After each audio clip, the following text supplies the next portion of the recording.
Did you ever think you would make it? I feel I'm so close, I could taste sweet victory.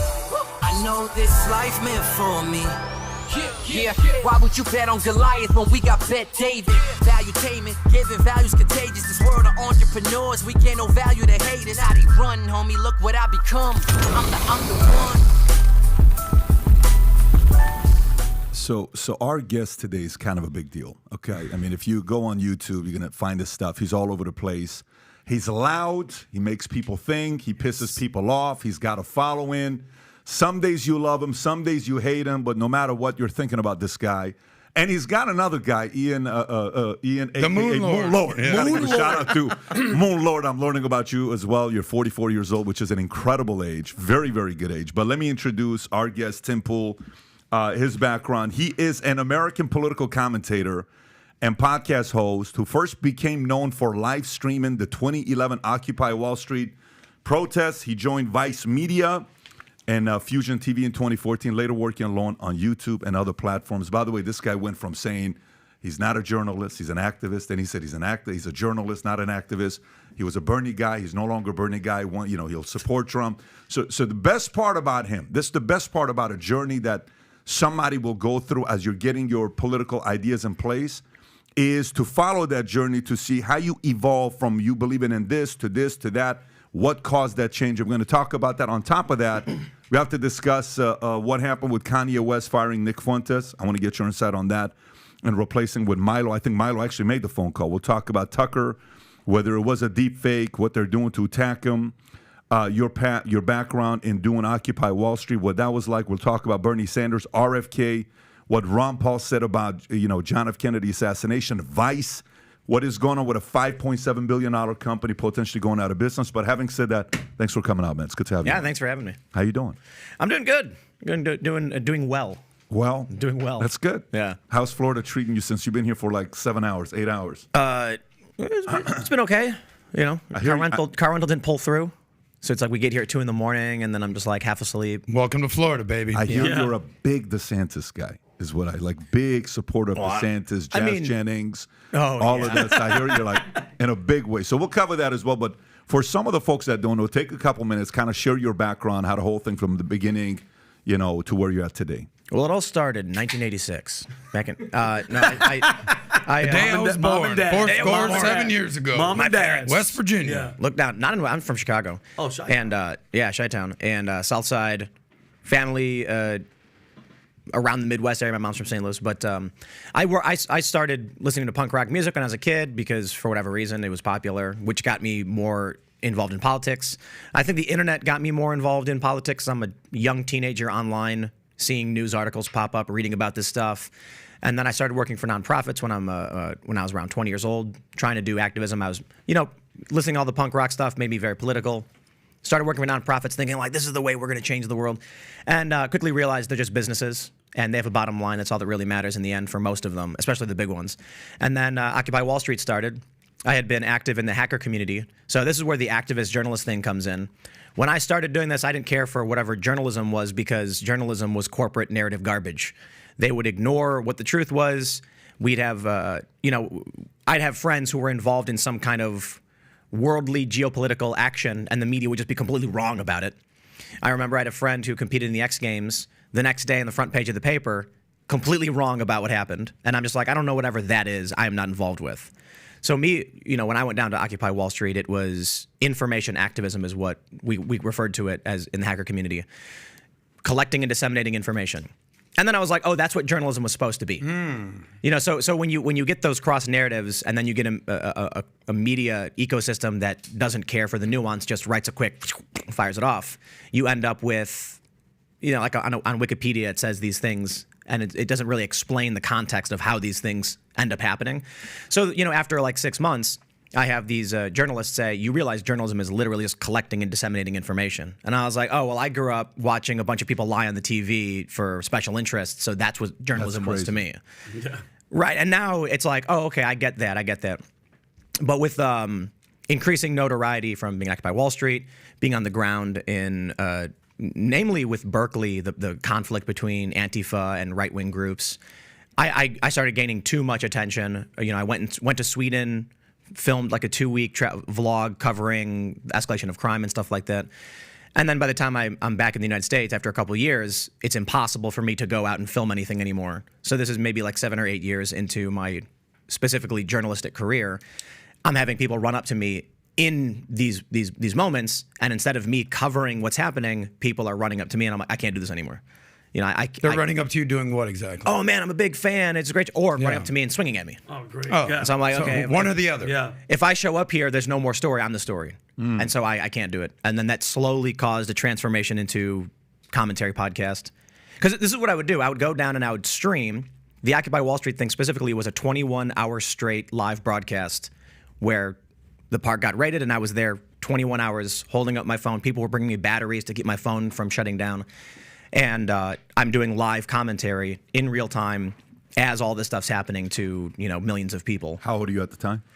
Oh, man, what was I? 25, maybe? Hell yeah. This is 2009. It's 2011, so yeah, it's 25. And Tim, can I ask you a question? So you're from Chicago. Your mom and yeah. dad, like blue collar. Your dad was a firefighter and your mom sold cars? Yeah, so I mean, a lot of things. My dad was a firefighter. He was a former Marine. He also did, I think, general construction stuff on the side. Obviously, he detailed cars, whatever we could do to make ends meet. My mom sold cars, but then around the time I was like 9, my mom put everything up to open a coffee shop, which lasted for about 2 years before not making it due to a lot of reasons, namely Corporate Starbucks, Wall Sons Street of came bitches. in there. worse government. Yeah, They tore up all the streets on the north side of Chicago, Great. and so there was no more foot traffic for a lot of these businesses, and revenue went. Great. And then Tim, you left school at 14, Yeah, and then just yeah. That was I went it. to high school for like 2 months. you're just like, I can't. I'm done. Oh, it's the stupidest waste of time. Wow. Yeah, You're not advocating not graduating high school, though. Absolutely. Yeah, Really? huge waste of time. There's this weird conflating of a high school diploma with a path to success. It makes literally no sense. Taking someone who's 14 and saying, go into an institutionalized learning facility which will give you no real-world life skills for 4 years. Talk about wasting formative years. What I did, I was programming websites, I was doing Flash animation, I was making video games, I was playing music, I was traveling, I was skateboarding. Traveling around the area, the city, meeting people, and expanding my horizons while my friends were locked in a box, learning for the 5th year. So, I can't even tell you they learned anything, because the reason why I was like, I'm done with this, I remember going to high school math class, we'll call it. Teacher walks in, she goes, turn to page 17 and do those problems, and then walks out of the room, and then we're all sitting around like, what just happened? And that was public school? every single math class was that. And I'm like, okay. And my favorite was sitting in a room in English class and having someone go, the teacher says, all right, everyone turn to page 47, and we're going to read the story from Mark Twain. And I'm sitting there, and then, Jeremy, can you read the encyclopedia, Jeremy? Today, Junior. Yeah. And so I'm just like, bro, I could read this whole thing in 10 seconds. What am I doing here? This is wasting my time. So I just stopped and go, I'm out. Were you living with your parents at the time? Yeah, so with my mom, my parents were split up. And then actually what happened was I'm 14, and they did this weird thing where they changed our schedule from, in grade school, it was 7:30 a.m. to 2:30 p.m. Then they decided for freshman year at the local high school, we're going to do 10:45 a.m. to like 5:30 p.m. And a lot of parents were upset. They were like, this means that in winter, 14-year-old kids are going to be leaving high school in the dark. Like, that's crazy. And so it was like a kind of a cultural shock for me at 14, because you'd get out of school at 2:30, you'd go to the park. You'd hang out with your friends, you'd come home, it's 2:30 of the whole day ahead of you, school got out, woo. Now it's like I wake up at 6 in the morning, because that's what the schedule always had been my entire life. But now I'm sitting in my living room with my hands on my knees like, I'm daytime TV, People's Court is on, what am I supposed to do with this? Get to school at 10:45, get out at 6, and it's time for dinner, time for bed. And so it was ridiculously stressful. And then after 2 months of insane nonsense, not learning a damn thing, I'm 14, I'm halfway to school, and I just sit down in the grass, I started crying, and then I got up and turned around, went home, called my mom and said, I'm not going to school anymore. What'd she say? I can't really remember. I think she said okay. Really? What? Yeah. Your mom was just She's cool with you freaking dropping out of supportive high as school hell. in ninth grade? I went from being a straight A student to a straight F student from grade school to high school. And so my parents were already like, something's not happening What here. changed during that time? Like, did you have a life-changing event, a bad breakup? Were you smoking weed? Were you hanging out with some crowd? Were you reading a new book? Were you into something or no? Nope. Really? No. In my life, I've smoked weed a handful of times. It just doesn't do anything for me. Wasn't hanging out with a bad crowd. Playing music. But I think the big issue was I'm since I was a little kid, my family's had computers. I built my first computer when I was probably 7 or 8 years old. It sounds impressive to the average person, but it's like I went to a thrift store, bought 5 pieces, and stuck them together like Legos. It's not the craziest thing in the world. Installed Windows on it. So my family's got CompuServe. We've got AOL. I'm online. I'm reading about the president. I'm reading about the world. This is Clinton at this point or Bush?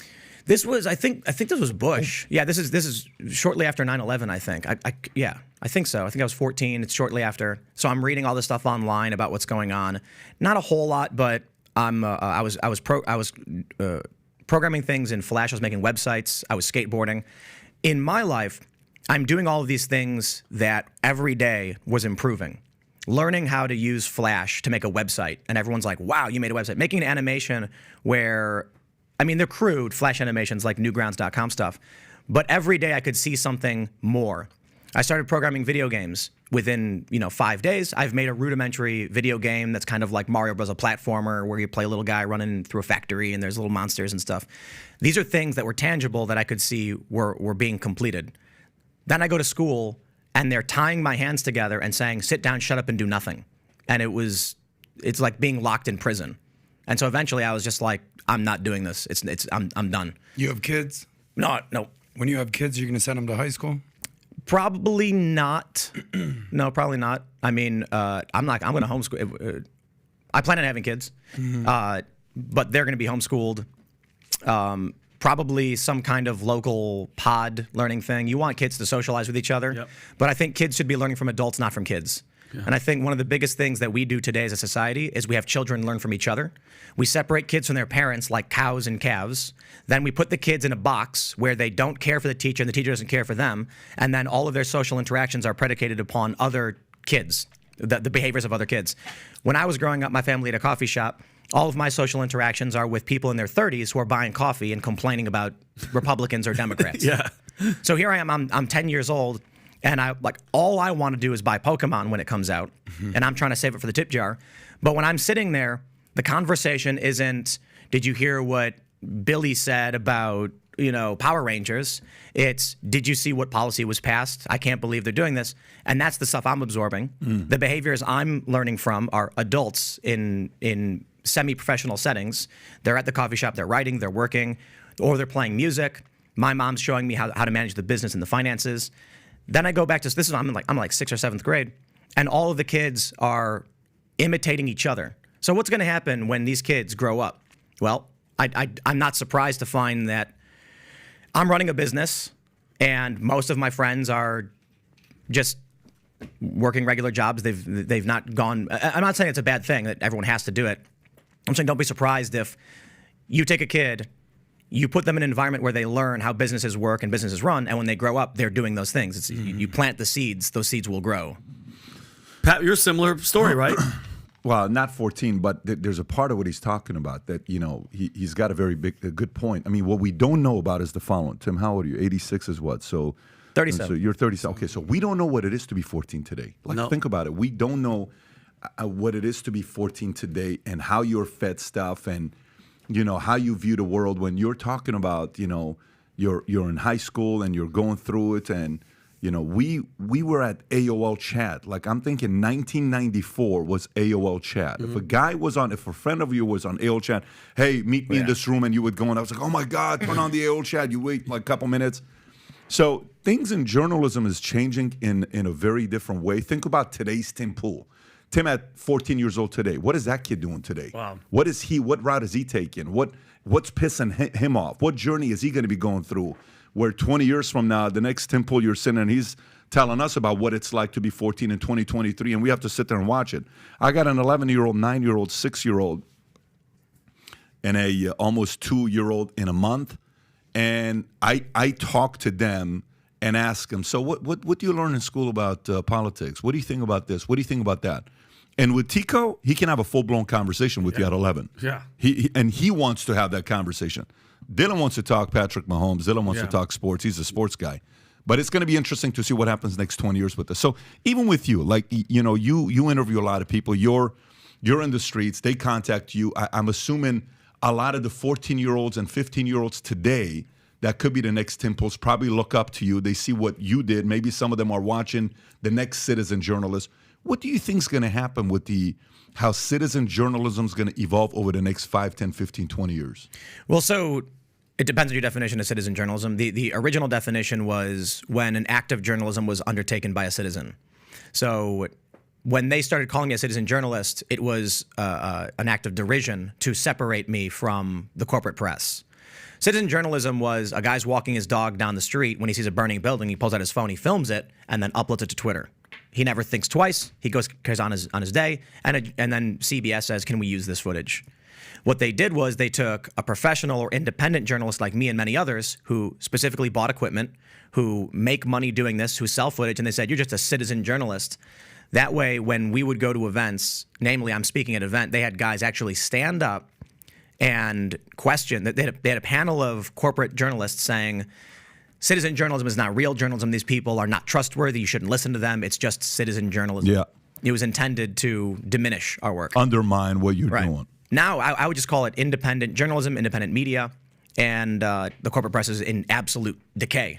Vice, I mean. What happened there? Oh, boy. Unpack that for us, because you were there 2014. You know, this company goes from 5.7 billion. Rob, can you go to their YouTube channel real quick and then go to videos? Go to Vice. You know, they got 16.8 million subs. Do they? Yeah, they got 16.8 million subs. Wow. So, okay, go right there. 16.8. And then go to videos. It's fake. Go to the videos. Yeah, it has to be. And You then think that's a fake number? go to popular. I'll explain it. Go to popular. Okay, so now watch this. Zoom in a little bit. Most viewed video ever, 84 million, then 58 million, 50 million, 46 million. Keep going down. 39 million, 32 million, 29 million, 28 million, 26 million. I mean, I can keep going on and on and on and on.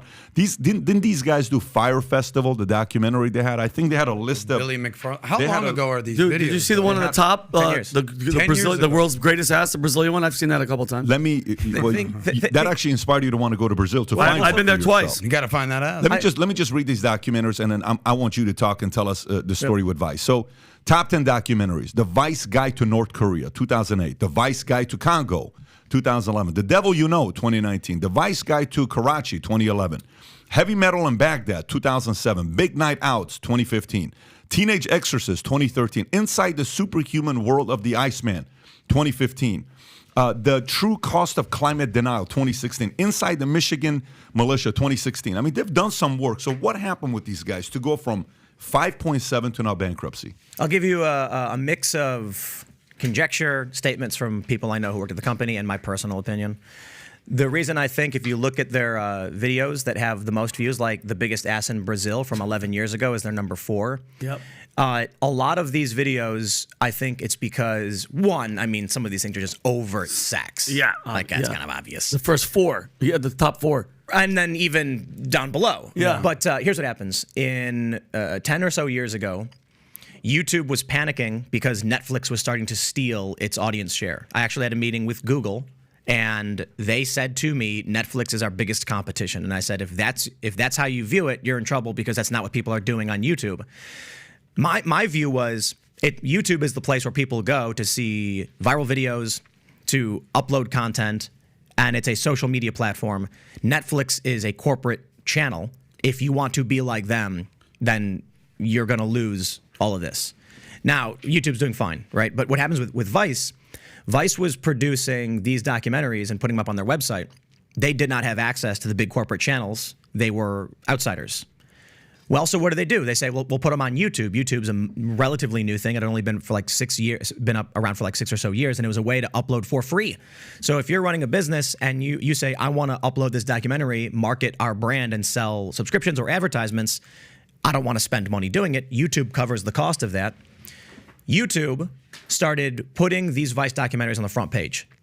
and this is my personal opinion, having been my experience. I'm sure there's probably more nuance to what happened. With nothing on YouTube that rivals Netflix, and YouTube desperate to compete with Netflix, they were looking for anything that could be seen as long-form content. Vice puts up a documentary. YouTube says, put that on the front page. We need to compete with Netflix. Instant 50 million views.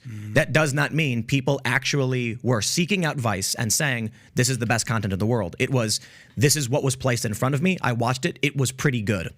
You ended up with a bunch of pretty cool things, like I always reference the scopolamine documentary. I love that. That's one of my favorite ones. It's scary as hell. But think about what it is. Which one's this one? It's called the Devil's Breath. World's scariest drug. Go down a little bit, Rob, on the left. See, the guy's holding those things. It's from Colombia. There's a leaf that, Pat, you blow it in somebody's face, and they lose all self-control, and they don't remember nothing the next day. They're saying like the government uses it to make people do crazy shit. That's one of the best documentaries I've seen in a long time. But their documentaries. It was a good show. Yes. Right? The original Vice show, which then got bought by HBO. It's a whole very interesting story. I think CBS wanted to buy it. And this again, a lot of conjecture from the people inside Vice who I knew who are high level. My understanding was that they had this hit on YouTube. Partially, I think, largely because YouTube was recommending it because they needed long form premium content. Makes sense. The brilliance of Shane Smith, the businessman, is once he got those hits, he says this opens the door to everything else. They started shopping around the show, saying, "Look how many people watch our show online. That could be yours." I think CBS. I think it was CBS. I could be wrong. It's been a decade. Wanted it. They said no swearing or something like that. And Vinny, you're not going to make it on that show. I'm definitely not going to make it on there, Tim. I'm done. But this is network TV, and so their attitude was like, we can't be Vice if we're constrained and trying to be clean cut. HBO said, you can do whatever you want. Yeah. However, I don't think HBO wanted to renew the show after the first year. And the story I was told, again, I'm being very careful here, was that Shane, the CEO, just announced they got renewed anyway to create public pressure to force HBO to renew them because they had announced all the renewals for next season. Vice was not one of them. And then all of a sudden, the CEO comes out and says, we've been renewed for 2 more seasons. I don't know if that's true or not. It's just rumors from inside the office. Maybe it's not true. It seems like a crazy story. But I was explicitly told part of that renewal was the show is no longer the Wild Adventures of Vice. It is going to be a news magazine with diversity. So we no longer want to see 4 white men. We want to see women, people of color. And so explicitly for me, I was told that removed me from the running from being involved in that when they hired me because I'm too much of a white guy. You should have just identified as a black woman. Boom, well, you got your job. I'm Korean and Japanese. Doesn't matter. They don't care. They don't care. They say Vice never said this to me explicitly, other than they want us to have more women and people of color. And then I'm just like, hey, how about this? My mom's Korean. And they're like, I'm sorry, there's nothing we can do. Not Korean enough, buddy. Not. I mean, you have to look very, very discernibly to the white executives like you're not white. Now, I'll tell you this as an aside. When I worked for Fusion, they explicitly told me you cannot be part of what we do because you look too white. Have a nice day. It's racist. Nothing you can do about it. But they straight up told you that. Like, yeah, hey, this is Fusion. You're a great guy. You bring amazing information. Too white for us, though. Yeah. So Tim, okay, I'm sorry. So Tim, here's my question. So you worked for Fusion, you worked for Vice. Basically, they're telling you to lie and push their agenda. Was there Vice? Not Vice. No, Vice was awesome. Vice was dope. Yeah. So Fusion was a whole different.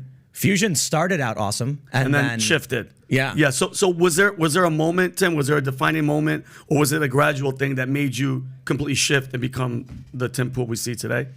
I mean, I think I've very much always been kind of who I am. My dad was more conservative. My mom was more liberal. So but we were very much like urban liberal Chicago family. The reason why I wanted to work for Vice, I don't care for Democrats or Republicans. Never did. I voted for Obama. Felt totally betrayed when he started bombing these villages. And I'm just like, it's just more war. I saw Shane Smith, the CEO, on I think Colbert Report, and he said, "Look, we're not Democrats, we're not Republicans, we're just storytellers. We're trying to go see these things." And I was like, "That's cool." Then I'm watching these videos on YouTube. I'm like, "That's cool. I want to do that." So when I'm on the ground doing this live stream stuff, I'm seeing this. I'm like, "This is clearly valuable. It's getting a lot of traffic. I don't have the best way to monetize it." So I went to a couple different companies. One was Vice, and I pitched this idea. Vice, after 8 months or so, agreed and said, "Okay, we're going to bring you on and have you do the stuff here." in exchange for the live stream reporting, we will do hosted documentaries with you. And I said, that's great. We did a bunch of really big ones. I went to Ukraine, interviewed. The one I'm most proud of is I was the field producer for the North Korean Motorcycle Diaries, which has 5 million. I went and interviewed Kim.com, which was big for them, 5 million or whatever. So that worked for me, and I was excited for it. But just to go back to the what changed at these companies, when I was at Vice, they never told me, you have to say this, you can't say that. And with the Kim.com, the man behind Mega Upload, which has 8 million views, they were sitting on it, and I went to them and said, breaking news is happening. They're that's why when it starts, it says before the release of this, this thing happened. And then they were like, okay, we'll add that to the doc and then we'll put it out. Like there was no beef. It was literally, hey guys, we have to do this because of this reason. They're like, we hear you loud and clear, Tim. Like, let's do it.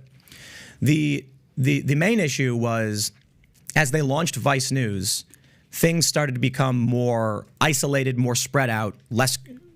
When I first started, it was basically like I could walk up to the executives, walk in their office, what's up, guys, fist bump, And then within a year, it was, they're too busy, they got money from Murdoch, there's a massive expansion happening, you're going to be now dealing with this guy. And so my attitude very much was, that guy is beneath me.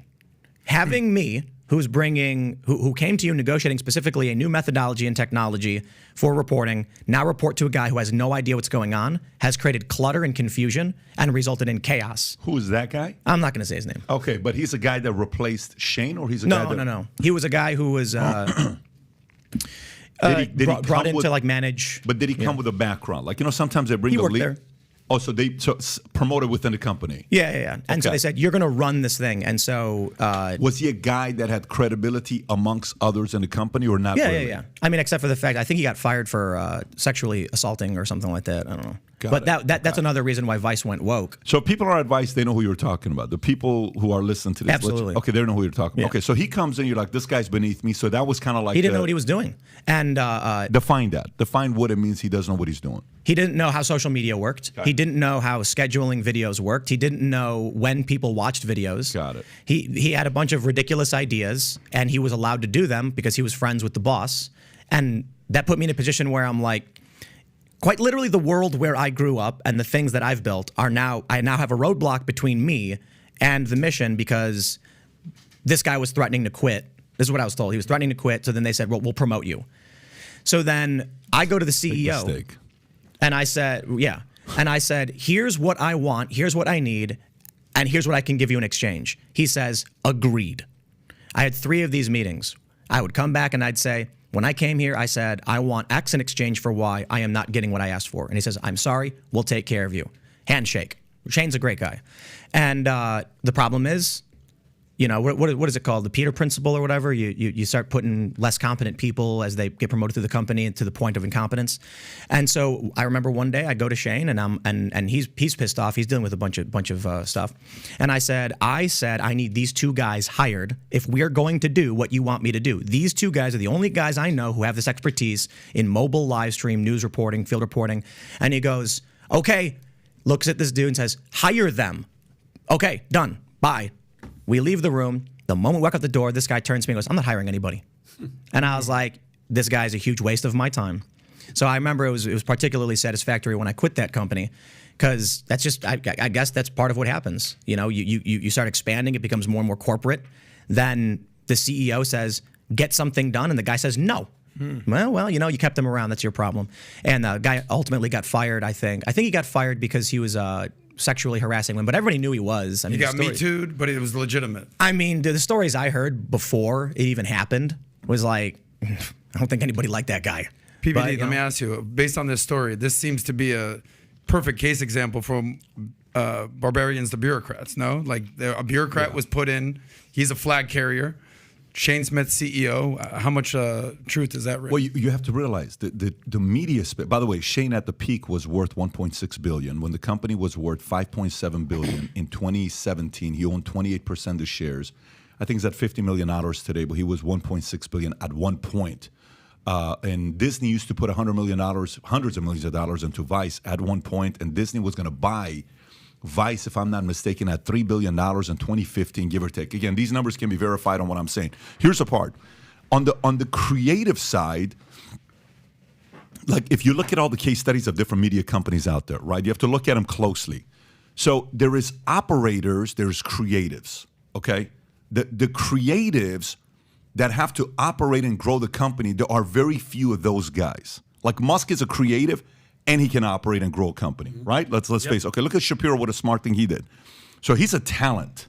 He's a brain. He's not duplicatable. This is a guy that was going to be grew up wanting to be the Supreme Court, So he says, listen, hey, Boring, look, you operate. You're also creative, but you're an operator. You run Nashville. I'm going to be over here in, Florida, and I'm going to be creative, and we're going to make this work and grow the company. And then there's a money guys that are from the Texas people. So when a creative gets to a point that he no longer knows how to operate, you have to step aside and bring somebody that's fully qualified to operate, who can earn the respect of the talent that knows what they're doing. If you bring somebody that doesn't earn the respect of a talent that's doing the work, that doesn't know the basic day-to-day stuff, you know how annoying it is to work and report to somebody like that? Of course. It's the most annoying. Now, I don't know the story, so all I'm doing is I'm trusting what you're telling me, so I'm not in the inside. I don't have friends' advice, but I've heard a lot of good things about this guy. I've heard this guy was a guy that people actually liked working for. I don't know the whole story. Him and I have never had a conversation together before, but to go from that size to now where it is today. So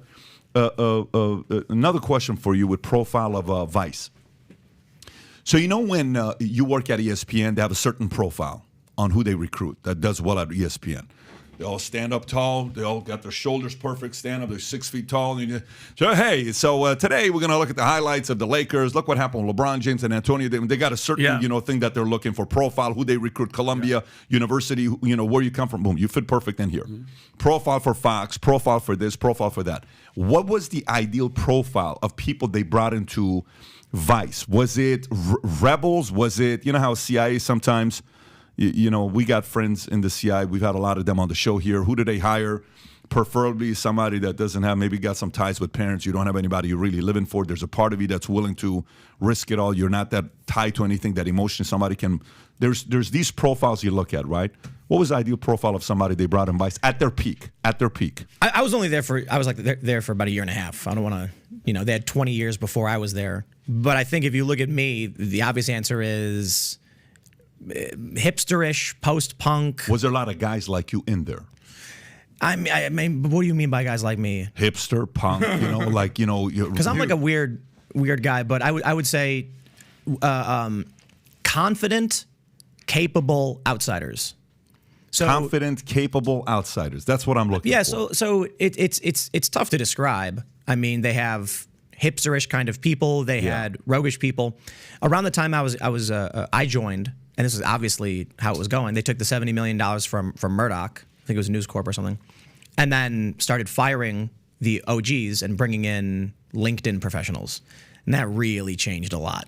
They had, without getting too specific, because I want to give people their privacy, but, there's like one guy who clearly would not be in a New York media company handling this part of the company.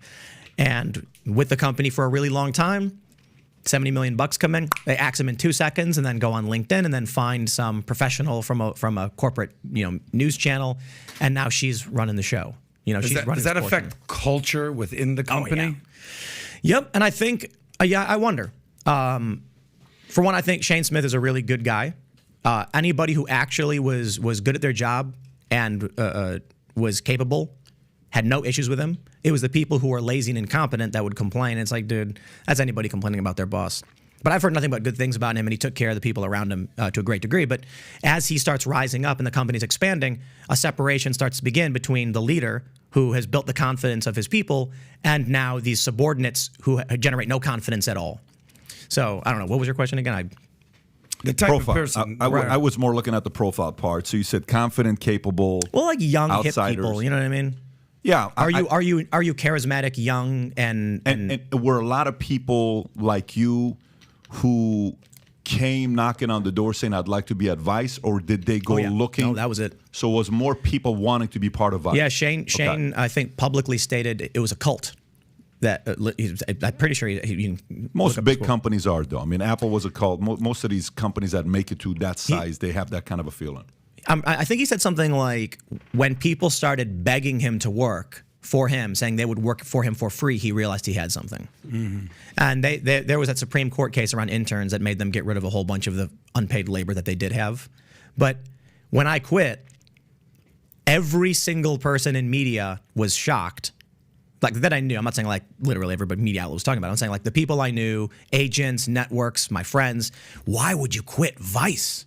Wow, are you crazy? This is the company. And I was just thinking like, no, look where they are now. You know what I mean? I don't think Shane's unhappy. He's still worth $80 million or he cashed out $30 million. He's got more money he can ever spend, and he said that.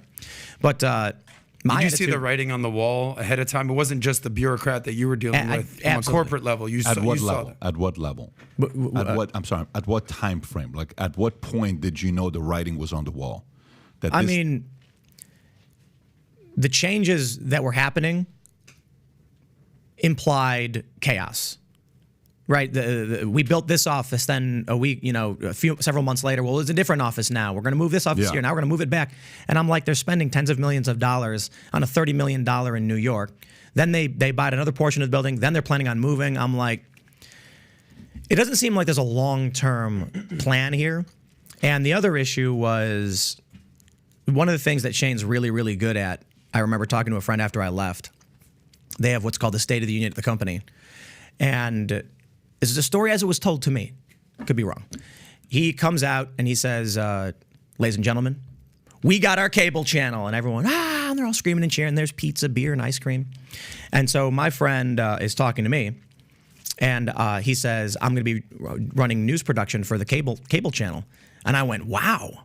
So what, are you moving to Toronto? No. What do you mean? Oh, I thought you were going to work on the cable channel. He's like, I am. And I'm like, oh, okay, so are you going to be living in Toronto? And he goes, bro, why would I be living in Toronto? I was like, it's a Rogers Telecom deal. It's a Canadian cable channel. Yeah. And he was like, huh? You see, what Shane was really good at was assumptive language. He said, we got our cable channel, creating the idea in the minds of the employees that Vice was the biggest and the best, and they were going to be on American terrestrial, cable networks. At the time, no, it was Canada. It was 30 million, people at max and 20 million households. But the employees that I knew, well, they made the mistake of assuming they were going to be American cable television. So he was really good at rallying and boosting morale and making people think they were on the mothership of the greatest media empire on the planet, when in reality it was like, a nice-sized yacht. But you're not the $100 million yacht out there with Bezos on it. You're the, $15, $30 million yacht that can carry 20 people. What was he doing before Vice? Shane? I was only there for a year. I don't want to act like it. Got it. But I know that if you pull up the article I just sent you an article from yesterday Wall Street Journal. I don't know if you saw this. You've probably seen this. Vice Media nears a deal for $400 million sale. Go down a little bit out of bankruptcy. No. Let me just read at the top. I'm sorry. I was just saying to be able to read the top. Yeah. The media business talks to sell itself to top lenders, Fortress Investment, and Soros Fund Management. Oh, weird. Isn't that weird? Reorganization that would wipe out other investors. Now look up $250 million debt financing Soros Vice. Stay on that real quick and then go back. Go to the $250 million. Let me just read the bottom and then go to that. Go up a little bit. I just want to see what else is. Yeah, right there. Right there is Fortress, $400 million. Nearly every Vice stockholder, including backers such as private equity from TPG, Sixth Street, and Mogul James, would be wiped out under the proposed organization. Wow, people familiar with the matter. Outstanding debts held by TPG, Sixth Street would be impaired. As part of the plan, the people said the Murdoch family is a major shareholder in the Journal parent News Corp. The planned sale of the company of its lenders would value Vice at around $400 million, including debt. The people said a steep drop from $5.7 million. Okay, now go to the $250 million. Vice Media gets $250 million debt funding from George Soros. That's 2018. And so this is debt funding. So what they're saying now is that $400 million valuation includes the debt he already had. So what does that mean? Not to mention earlier this year, they got $30 million in debt financing. I imagine it might have been from Soros. So we're talking about they're sitting on $280 million in debt. Is that But does that $400 million valuation mean that Soros Fund is buying the company for $120 million? Right. Because he's not going to pay his own debt back. Assuming the debt and right. Or however much they may have paid back. So people point out the Soros thing, and I'm like, yeah, that was 4 years ago. But my view of it was there was an article that was came out a long time ago, and it was a little cartoon animation they made of Shane Smith with a frying pan and a book in it, and he was flipping it because they said that he was cooking the books. And what they accused him of doing, I don't know if this is true. Okay, I'm just saying this is a big narrative that he would do this very clever thing where he would say, "This year we put $1 billion on the books." What does that really mean?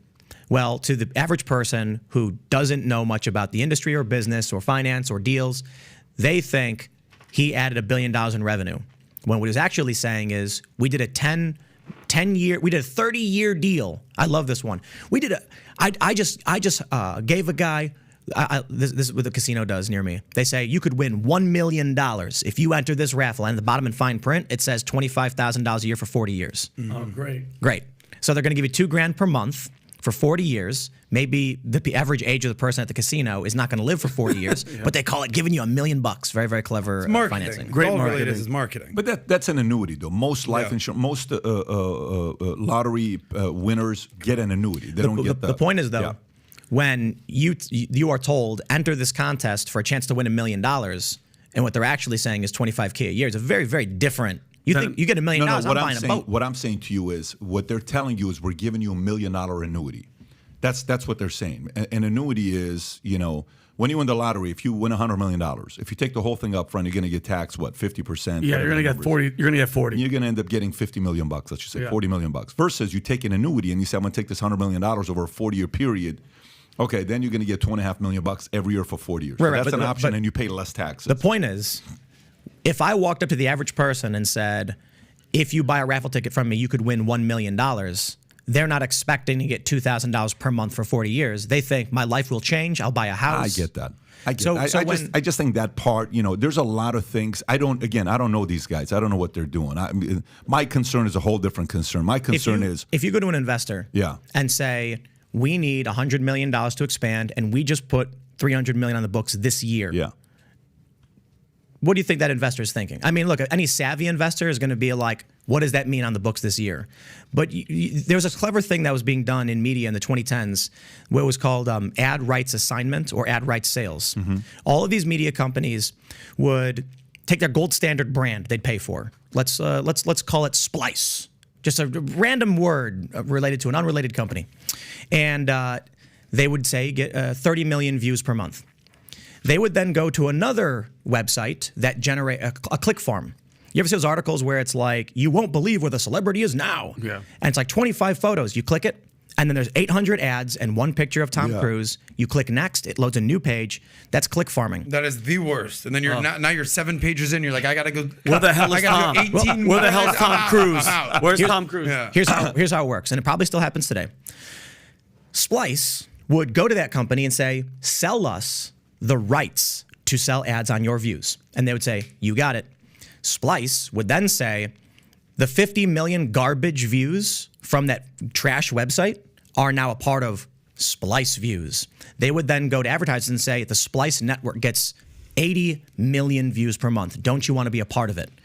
The advertiser thinks they're buying the gold standard of content. What they don't realize is their ads are being assigned to a garbage clickbait website no one actually reads. Your beef is, it sounds like it, at least on the surface, sort of a bait and switch type of deal.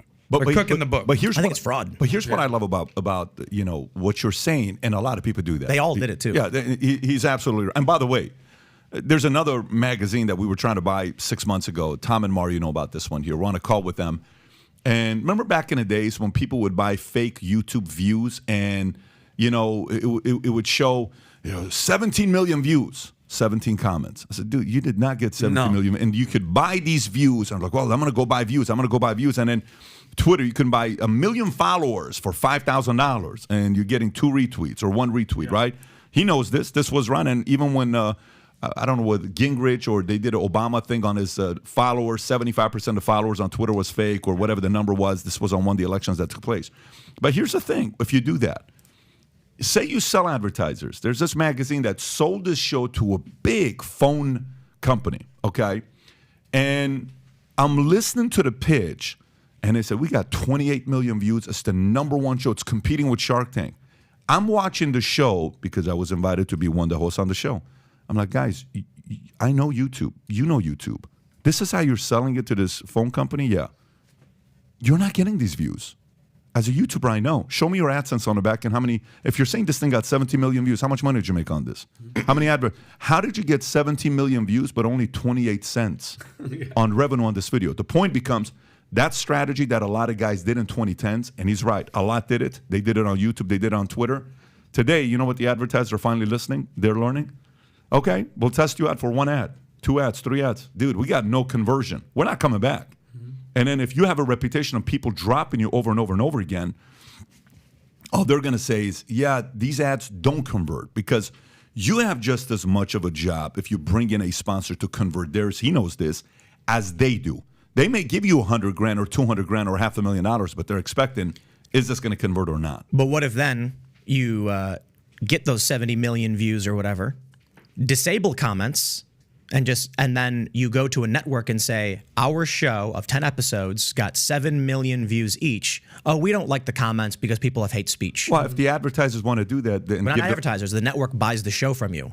No. Well, then the network who buys the show have to go in the category of qualified morons, and that's totally fine. And that's going to happen as well. There's a lot of them out there. Yep, and it happened a lot. It happened a lot. No, you're right. It happened a lot, and a lot of people got money. And let's not forget what YouTube did just 2.5 years ago, 3 years ago, when they said you can no longer put the thumbs down, or when Biden was speaking, the thumbs down was gone. You couldn't see comments were disabled, and nobody wanted to. Even today, when they go on C-SPAN or some of these different places, comments are disabled. You can't see any of that stuff.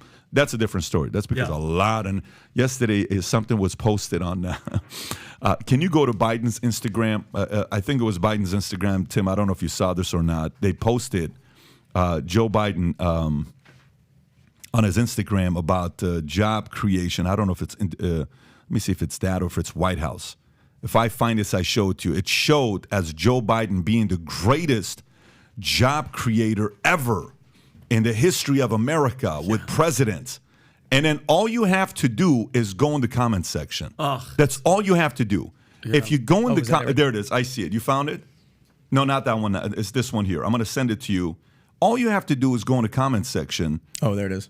No, go to, not that one. Go to the Instagram one that I'm on is POTUS, not Joe Biden. Go to POTUS Instagram, watch this. The comments are the best. It's the best. So go right on the middle one, right there. So you see this, look what it shows. Jobs created by president per month. The GOAT, Joe Biden. Look at that. Trump, terrible. Obama, Bush, Clinton. Doesn't tell the whole story that COVID happened the last year of Trump. And then read the comments. Zoom in on the comments. Okay, zoom in, go up after his. And these are not cherry picked. They're just the comments. So trust me, bro. Here's what POTUS put. Let's first read what the POTUS said. This is what happens when you invest in America. We have more work to do, but this is real progress. Source, trust me, bro. Now show me a line graph of total jobs though. Yeah. Employment rate before pandemic, 61.5%. Now it's 6.5%. You're not creating anything. Society just covering it up. I would love for you to define the word created. BC created and restored are two different things. By the way, if I tell you 99% of the comments, there's a guy that says, trust me, I'm a Democrat and you're lying. Yeah. He says, go look at my profile on my Instagram. I hate Trump. Yeah. I hate DeSantis, but this is a lie, right? Yeah. So advertisers. That one right there. Bro, this isn't even accurate. I'm not a Republican. But by the way, there's 50 of these in there. That's not just one of them. Chart is a bit misleading. You're going to spend 30 minutes going through all of it. The point, the great thing about what's going on today is the following. Here's a great thing. Remember that one song? It's Friday. I don't know. Worst song ever. Rebecca Black. Yeah, 80 million views. Yeah. I'm like, why am I even listening to this song? This is driving me insane. I'm listening to It's Friday. And then you're like, dude, look at the comments. It was like the worst dislike, thumbs down video ever on YouTube. She broke the record, and they interviewed her. There she is. 165 million views. How many? See, it's not going to show the thumbs down. That's what I want to see. You can pause it because we don't want her to say, I now get the rights for this video. But the point I'm trying to make is the following. The great thing about what direction we're going, God willing, if we go this direction, the fact that Instagram allows for comments till today and doesn't allow them to, and they don't even do it yet, because you could do it on Instagram if they wanted to block it. YouTube would block the comment section. Ads that they were manipulating, making money in 2010s. Yeah. Now you can't do it and get away with it. All of this stuff is getting in the direction of transparency, hopefully. If they can pull this off, that's when you realize who's doing it right and who's not doing it right. Yeah, but Pep, do you think it's like, because mind you, there's a huge majority that believe everything that this guy is saying, whatever this administration is saying. He's the front runner, and all the lying. Like if you watch the White House briefings, Tim, Karine Jean-Pierre, she's just blatantly lying every single day about the border and everything, and not one, only what Peter Doocy once in a while. Nobody ever goes, excuse me, you're full of shit. Nobody's doing that. She said the other day, the responsible thing the president had to do, it was not fair to have the kids stay home. Yeah. You know, the president made the right decision to let them back to school because it was hard on, you know, what are you talking about, lady, right, with all this stuff? No, the point of all the stuff I'm talking about. Yeah. And he's talking about Vice and Soros. Yeah. My biggest concern isn't some of these things that's going on. My biggest concern is who's picking up all these media companies. No one on the right went and picked up Vice. Not at all. Who picks it up? Soros. Yep. And then the more and more and more these guys pick it up, and now Fox loses Tucker, fires him for whatever reason. The Sun, all the. By the way, what is your interpretation of what's going on there with Fox and Tucker? I mean, I don't know. Just from what I've seen of the reports, there's a couple different theories. Rupert Murdoch was threatened personally by Tucker because his fiance was saying he was a prophet, and then the wedding broke off, and then Tucker gets fired. There's the fiance said Tucker is a prophet. That was one of the news reports that came out. That apparently they had a dinner. Then Rupert Murdoch's fiance is saying like, oh, he's a prophet, he's a genius. Oh God. And a month later, he's like, you're get out of my company. Yeah. I'm the prophet. Yeah. I think from a business perspective, if you own a brand and then you hire a personality and the personality is becoming bigger than the brand, any CEO is going to get rid of that person. It's a threat to their brand. That's it. You think so? Yeah. I don't know about that. I think Murdoch. I don't know any. Murdoch, my view would be that Murdoch is saying Fox News is the company. If we're at a point where people are saying Fox News is doomed because of one man, that man should not be at this company, even if it means it hurts us in the short term. In the long term, Fox News needs to stand on its own. Yeah, you have a point there. And the reason why I say I don't think any, because I think Robert Kraft of the New England Patriots, for every, one person that knows Robert Kraft, 1,000 people know Tom Brady. And he was very comfortable with Tom being the show. Or Belichick, he kept those guys. And Jerry Buss, if you think about Jerry Buss was a playboy, in L.A. He was always at the clubs with the girls and all this stuff. He was a guy you wanted to party with. He was a big real estate guy. In 33 years of owning the Lakers, they won 10 championships. Wow. And he had the Magic bigger than Jerry Buss, Kobe bigger than Jerry Buss, Shaq bigger than Jerry Buss, Pat Riley bigger than Jerry Buss. I think there are some that can do it. Obviously, at this phase, I don't know the internal side of the story here, but to have a girl that you're dating, for her to tell you, he's a prophet, dude. It's a wrap. It's done. He's also there you go. 92 years old, so it's. But is it messenger from God? You know what Rupert said? I am God. Yeah. If he's a messenger, I am Yeah. God, right? Anyways, so, we're going to see what's going to happen there with, but some of these Republicans or conservative, as much as they bitch about what's going on, and look what Soros is doing. Do you see how dark Soros is? Look at all these media. Stop. Either buy him or be quiet and stop bitching about it. He's going to keep buying them up. You have money as well. So you're just using your money to buy real estate and other bullshit. You can also pick up some media to control your own narrative and competing. And all you do is 24/7. Yeah, but look what Soros is doing. Look what this guy's doing. We're putting our money on the line. Some companies are putting their monies on the line saying, let's go play ball. Other companies are sitting there saying, look how dark he is. Put up some money. You have money. You know what Musk did? Musk took $44 billion and bought Twitter at the worst possible time. At the worst possible time. And what did he call it? I'm running a freaking nonprofit organization. Yep. Right? So these are the kind of, and by the way, think about at the time, who's Elon Musk dated, by the way? Low key, who's Elon Musk dated? Grimes. Oh my God. I mean, he's dated aliens, he's dated her, he's dated everybody, right? You know that. Well, he is one, so. But the point is, look at Musk's life. Yeah. Okay. This guy's got an incredible life, and he chooses to go buy Twitter. Thank God. And then it hurts Tesla stock. It hurts this. It hurts that.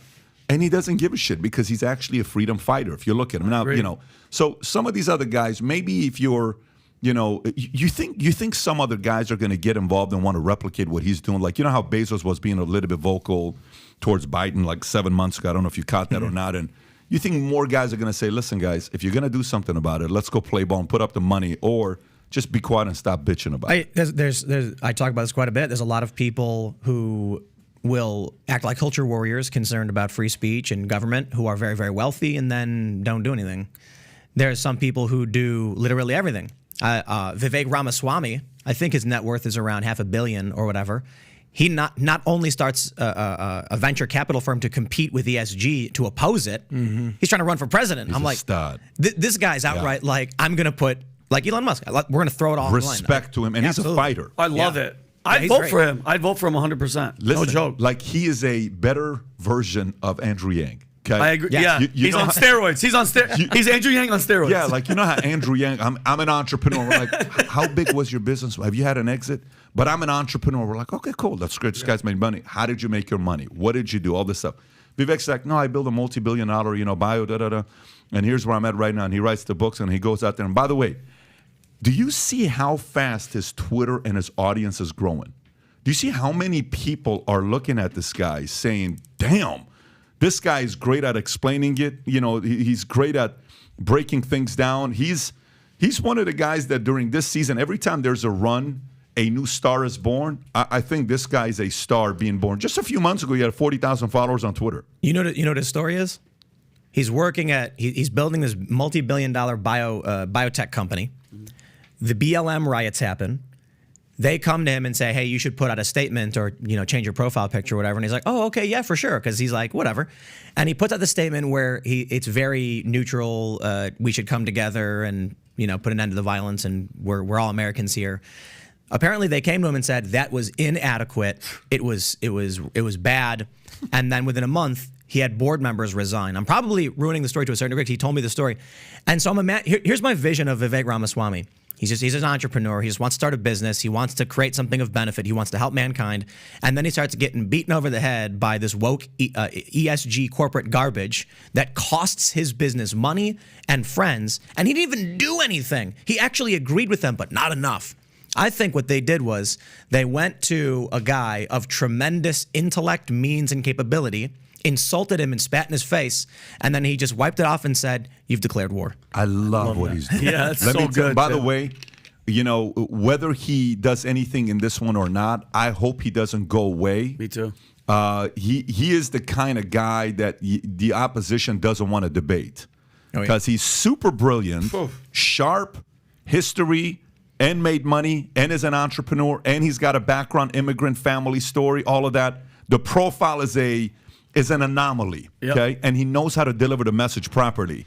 Hopefully he gets more attention and momentum. And not just that, he's I had him on my show, the Culture War Podcast, which is a new Friday show I'm doing. And he's sitting there and he goes, you know what? I probably shouldn't say this. I'm going to get in trouble. There's got to be some civic requirement for voting. And he talks about various ideas. One of the ideas that we like to talk about is service guarantees citizenship. It's an idea that is a reference to Starship Troopers. In this story, if you want to vote, you have to give 2 years of service to the community in some fashion. Either it's not necessarily military service. It could be working in a library or something. Don't get Pat started on who he thinks should vote. But so one of the ideas that Vivek brings up is maybe when you fill out your selective service card, you get a voter ID, and that is the bare minimum requirement. You fill this out. You don't have to fill it out. You could say, you know what, I'm not going to sign up for selective service, and men or women are both required to, but when you do, now you can vote. There's got to be some standard. I'm like, that's a particularly brave thing to say if you genuinely believe it. I think when he was talking to me in an open format, just what he wants to do, why he wants to do it, it felt real, it felt genuine. I could feel the emotion of, I'm like, they figuratively spat on this guy who and now he said, then I will return fire. I will go to war with you.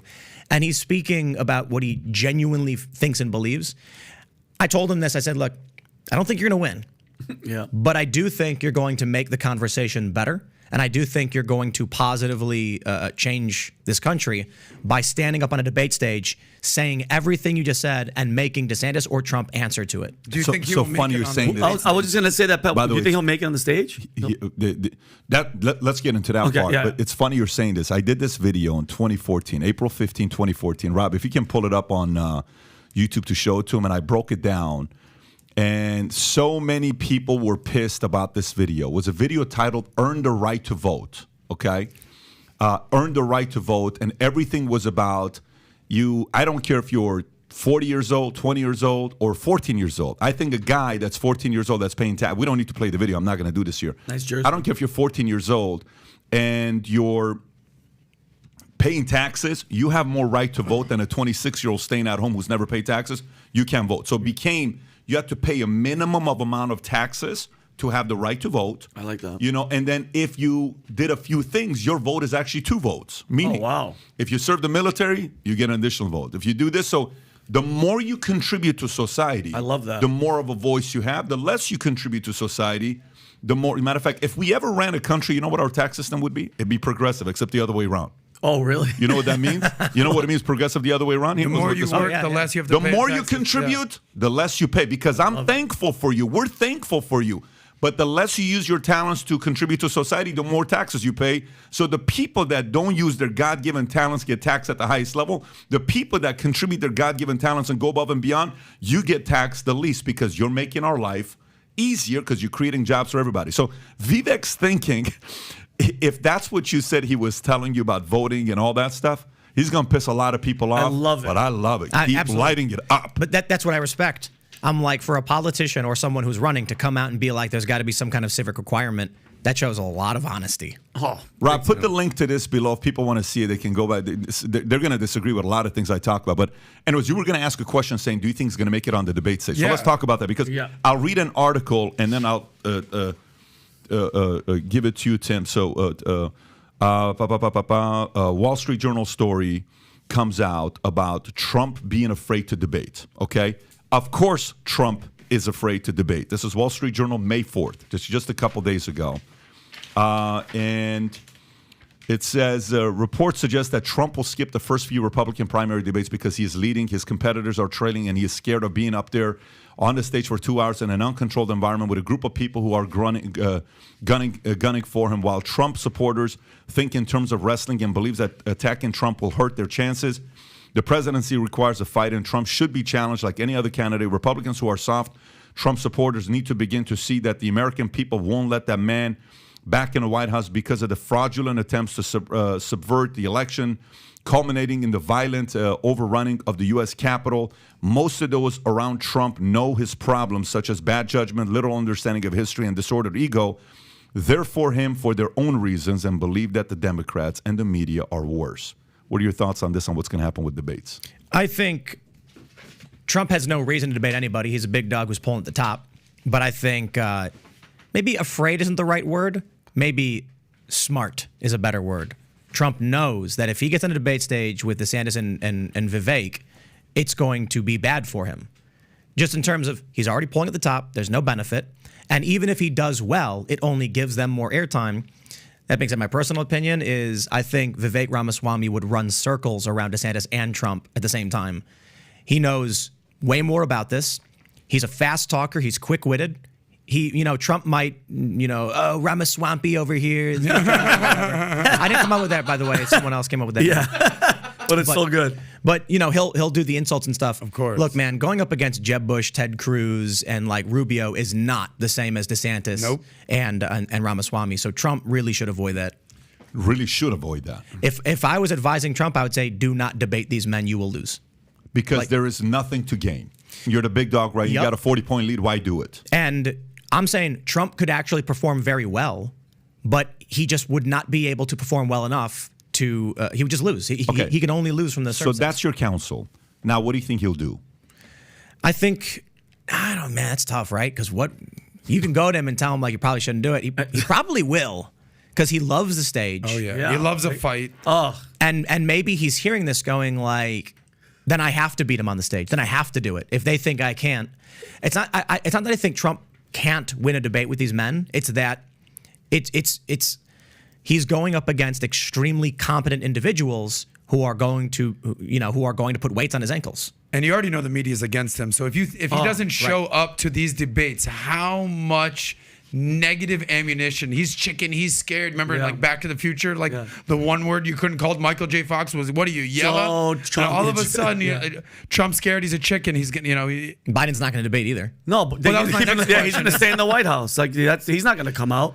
I think I'd like to see Biden debate RFK, Marianne Williamson. I'd like to see that. I think we're in hot water, negative territory. If the front runners, the incumbent president and the former president, just do not debate whatsoever, I don't think that's a good look for either candidate. I think what the media has done to RFK and Marianne Williamson is disgusting. But obviously, I hate the corporate press, so I despise them. They're evil people. So that's not shocking. Talking about corporate press, Chris Hayes says CNN's Trump's town hall decision hard to defend. This is a Hill story. MSNBC's Chris Hayes criticizes CNN's decision to host former President Trump in a live town hall event next week, saying he finds it very hard to defend the choice to give him a live platform, no matter how it is dressed up. CNN announced earlier this week that Trump will participate in a town hall event in New Hampshire, moderated by CNN anchor Caitlin Collins. Hayes warned that giving Trump live airtime poses a risk that he might give out personal information about the DA or say something that cannot be unsaid. MSNBC has previously opted out of live coverage of Trump's events, despite I think Rachel Maddow was the one that says he is speaking right now, but we don't want to have any of the misinformation. Of course so not. we're going to tell you what he says, but we're not going to air it. Despite Trump's past criticism of CNN, he is reportedly looking to rebuild a media relationship as he runs for re-election 2024. Do you agree with Chris Hayes? It's a cult. These people are in a cult, and the cult is large, and you can't pull them out because they're on social media. But one of the most powerful tactics a cult uses is to separate you from external information. When you go back and look at all the news coverage of Donald Trump, you can conclude a few things. If you come from my background, it's, man, this guy's kind of a dick. Trump's a boisterous, loud man. He's rude to a lot of people. But those things they claimed he did not do. My favorite example, one of the earliest, is when they zoom in on him and he throws food into a koi pond with Shinzo Abe of Japan. Then the media just goes nuts, insulting him, saying how crass, how uncouth. Turns out they edited the video so that you could not see Shinzo Abe dumps the food in the koi pond, and then Trump nods and then does the same thing. And that seemingly innocuous. But the goal was every step of the way, they were falsely representing what it is Trump said or did to create an impression in someone's mind that was not Donald Trump. He's a lot of things. But the best example, of course, is Joe Biden launching his campaign on what we call the very fine people hoax, where Donald Trump said, in Charlottesville, there were very fine people on both sides, and I'm not talking about the white nationalists and the neo-Nazis because they should be condemned totally, but you had some people who thought the statue should not be torn down. What does Joe Biden do? Completely alters the context, puts up a fake video to lie to people. So then you end up with people like Chris Hayes. He's in a cult. He might actually be an orchestrator of the lies, probably is. But when he goes out and says, you should not hear what this man has to say, don't trust people who say that. I will tell you this, anybody listening, you should hear what everyone has to say, make the decision for yourself. I'm not your boss. I'm not your leader. I'm just some dude on the internet. You can hear what I have to say. You can tell me I'm wrong. You can insult me and call me all the names in the world. I respect that. Anybody who tells you, no, don't listen to that guy, they're probably tricking you or lying to you. Yeah. And so, Tim, when you say, you were on, I think Brian Sharp was on your podcast. He talked about the evil group of people that are secretly controlling the world. Do you think, as we said, yeah, I think you did. Who did that? Brian Sharp was on your podcast. Just about evil people running the world. You mentioned, when you said evil about these people, do you think it's just generations of families that are just keeping this power, or is it genuine evil that is out here? Because I don't think it's generations of families. I think there is an emergent effect that exists throughout humanity where people inherit seats of power. And then, the way I've described it is you can have a president who seems hopeful and seems fantastic. The moment they sit down, they're handed a stack of papers by the deep state, by the CIA, and they go, oh, okay, now we're going to keep blowing up kids in the Middle East. Yeah. So, one of the things I think, especially now with the narrative from Tucker Carlson and Ron Paul about JFK being assassinated, the joke I've made is that the president gets in to office, and then he says, I want to end this war. And then, his head of the CIA just slides a photo of JFK right onto his desk and says, no, you don't. Wow. And then he's like, oh, okay, I'm joking, obviously. Yeah. But that's what Tucker says. So when Media Matters loves to pull things out of context and then lie, obviously, they do it all day. It's what they do for a living. Here, I'll read the quote. Not that it's not a censorship question and people expect me to say Jews or something. No, I'm talking about like the Davos group, powerful corporate interests. These are people of all different backgrounds. So, I mean, like, what is the implication here that they're trying to put on me? I'm quite literally saying this was related, I think, to Kanye West. I'm like, the idea that it's Jewish people who are doing these things is one of the stupidest things I've ever heard. Because we looked up the banks, and like the CEOs of all these big banks are like white Irish guys. Yeah. And I'm like, people just want to find a group of people to blame. But what I think it is, Disney, who currently runs Disney, Bank of America, who currently runs, someone works a job, they get the promoted or appointed, and these people then just follow like cogs in the machine, something that is the banality of evil. So there's malicious evil, there's the banality of evil. I think someone like Ocasio-Cortez is maliciously evil in that she intentionally decides to cause pain and harm to people. For example, she told a story about January 6th where she said someone knocks on her door, she goes and hides in the bathroom. She's thinking they got to my office, you know, I'm going to die. She hears someone say, "Where is she? Where is she?" Turns out it was a cop and they were evacuating the building. What ends up happening is conservatives come out because many of them don't do their research. And they said, hey, wait a minute, AOC's office isn't in the Capitol. The media then does fact check. There are tunnels that connect the Capitol to AOC's office. That's why she was scared. And then I come out and say, double fact check. The story she told took place 1 hour before the Capitol was breached. She made the whole thing up. I'm sure a cop went to her. I think a cop did go to her office, did knock on the door, did say, "Where's AOC?" And that was because they were evacuating that particular building an hour before anyone breached the Capitol, and it was over the pipe bomb scare. So when she tells a story and says, "They got me, they found me," or something like that, she is lying to you. She intentionally chose to lie. Now you've got the story of the guy who had 40 arrests, who kidnapped a little girl, who punched a 64-year-old man in the face, who broke a 67-year-old woman's nose, who threatened people on a train saying, "I'll hurt anyone and I don't care if I go to jail." And three New Yorkers said, "We must subdue this man." And in the process, the man lost his life. What is AOC now doing? Demanding the victims go to prison. I think that's maliciously evil. Now, back to the evil group of people ruling the world. I think it's more the banality of evil in that it is a commonplace, it is destructive. And the funny thing is, if you actually took the conversation that Media Matters is so upset about and brought it to your average leftist, they would completely agree. Corporations are gutting the earth, they're destroying our forests, they're causing massive pollution. Yet when I say it, they try to frame it as though I'm referring to some conspiracy or cabal. Yeah. Vinny, did you have a follow-up to that? That was great. Look, I love it because I mean, we were talking about the spirituality of it, like even with Tucker's last speech. I forgot where he was, Pat, what dinner, where he was just like, listen, there's negative people out there, and it's like, you got to protect our kids and this. And heritage. Yeah. It was. It's all about. To me, it's just a battle of good and evil. And I think you make a great point. But so let me ask. Let's talk about Jazz Jennings. You've been on this Jazz Jennings things, and and I got some choice words for the DeSantis people. If you want to, Tim, if you want to just go from the beginning. I this morning I watched her video from 11 years ago. I don't know if you've seen her video from 11 years ago. Go on YouTube, and if you go on YouTube, and if for some of you watching this that you don't know who Jazz Jennings is, go to YouTube and type in Jazz Jennings, and then go solve for views. Something should come up with 11 million views. Go to filter views. Something should come up with 11 million views or so. Let me see how many. Go down a little bit. Go down. It's a CNN story. It's 11 years ago or 10 years ago. Go up the other way. Go up. That one right there. Teenager, 11 years old. Yeah, ABC. So that one right there I watched this morning, and the way she pitches it, at 6 years old, she knew she was he knew he was stuck in a man's body, and it was a she. And then mom and dad supported her going through the transition, and and then she takes all these pills and everything, and she see, mermaid, she swims like mermaid, but it's a boy. This guy is now, so parents supported that. Anyways, take it from here to where it's at today. He's now put on 100 pounds. I think he weighs 240 pounds, 230 pounds. He responded to a lot of comments that was said on her channel, Matt Walsh, Shapiro, a bunch of other guys. What's your biggest frustration with Jazz Jennings and DeSantis in Florida? So the simple version is, I think Jazz Jennings is the victim of severe psychological and physical abuse from her family. I don't mind using pronouns for someone like for a trans person. I have friends who are trans. The pronoun thing is nothing to me. Jazz, you can't be 6 years old and decide to permanently sterilize yourself. And that's what happened with Jazz Jennings. Jazz will never have children. Jazz underwent puberty blockers and hormone replacement therapy, which result in an inability to reproduce and actually have what I would just keep family friendly and call adult sensation. The left likes to respond saying, how weird that you would bring that up, bro. I'm not here to be shamed. I don't care. We're talking about the future of this country and what we are determining to be a good or bad thing.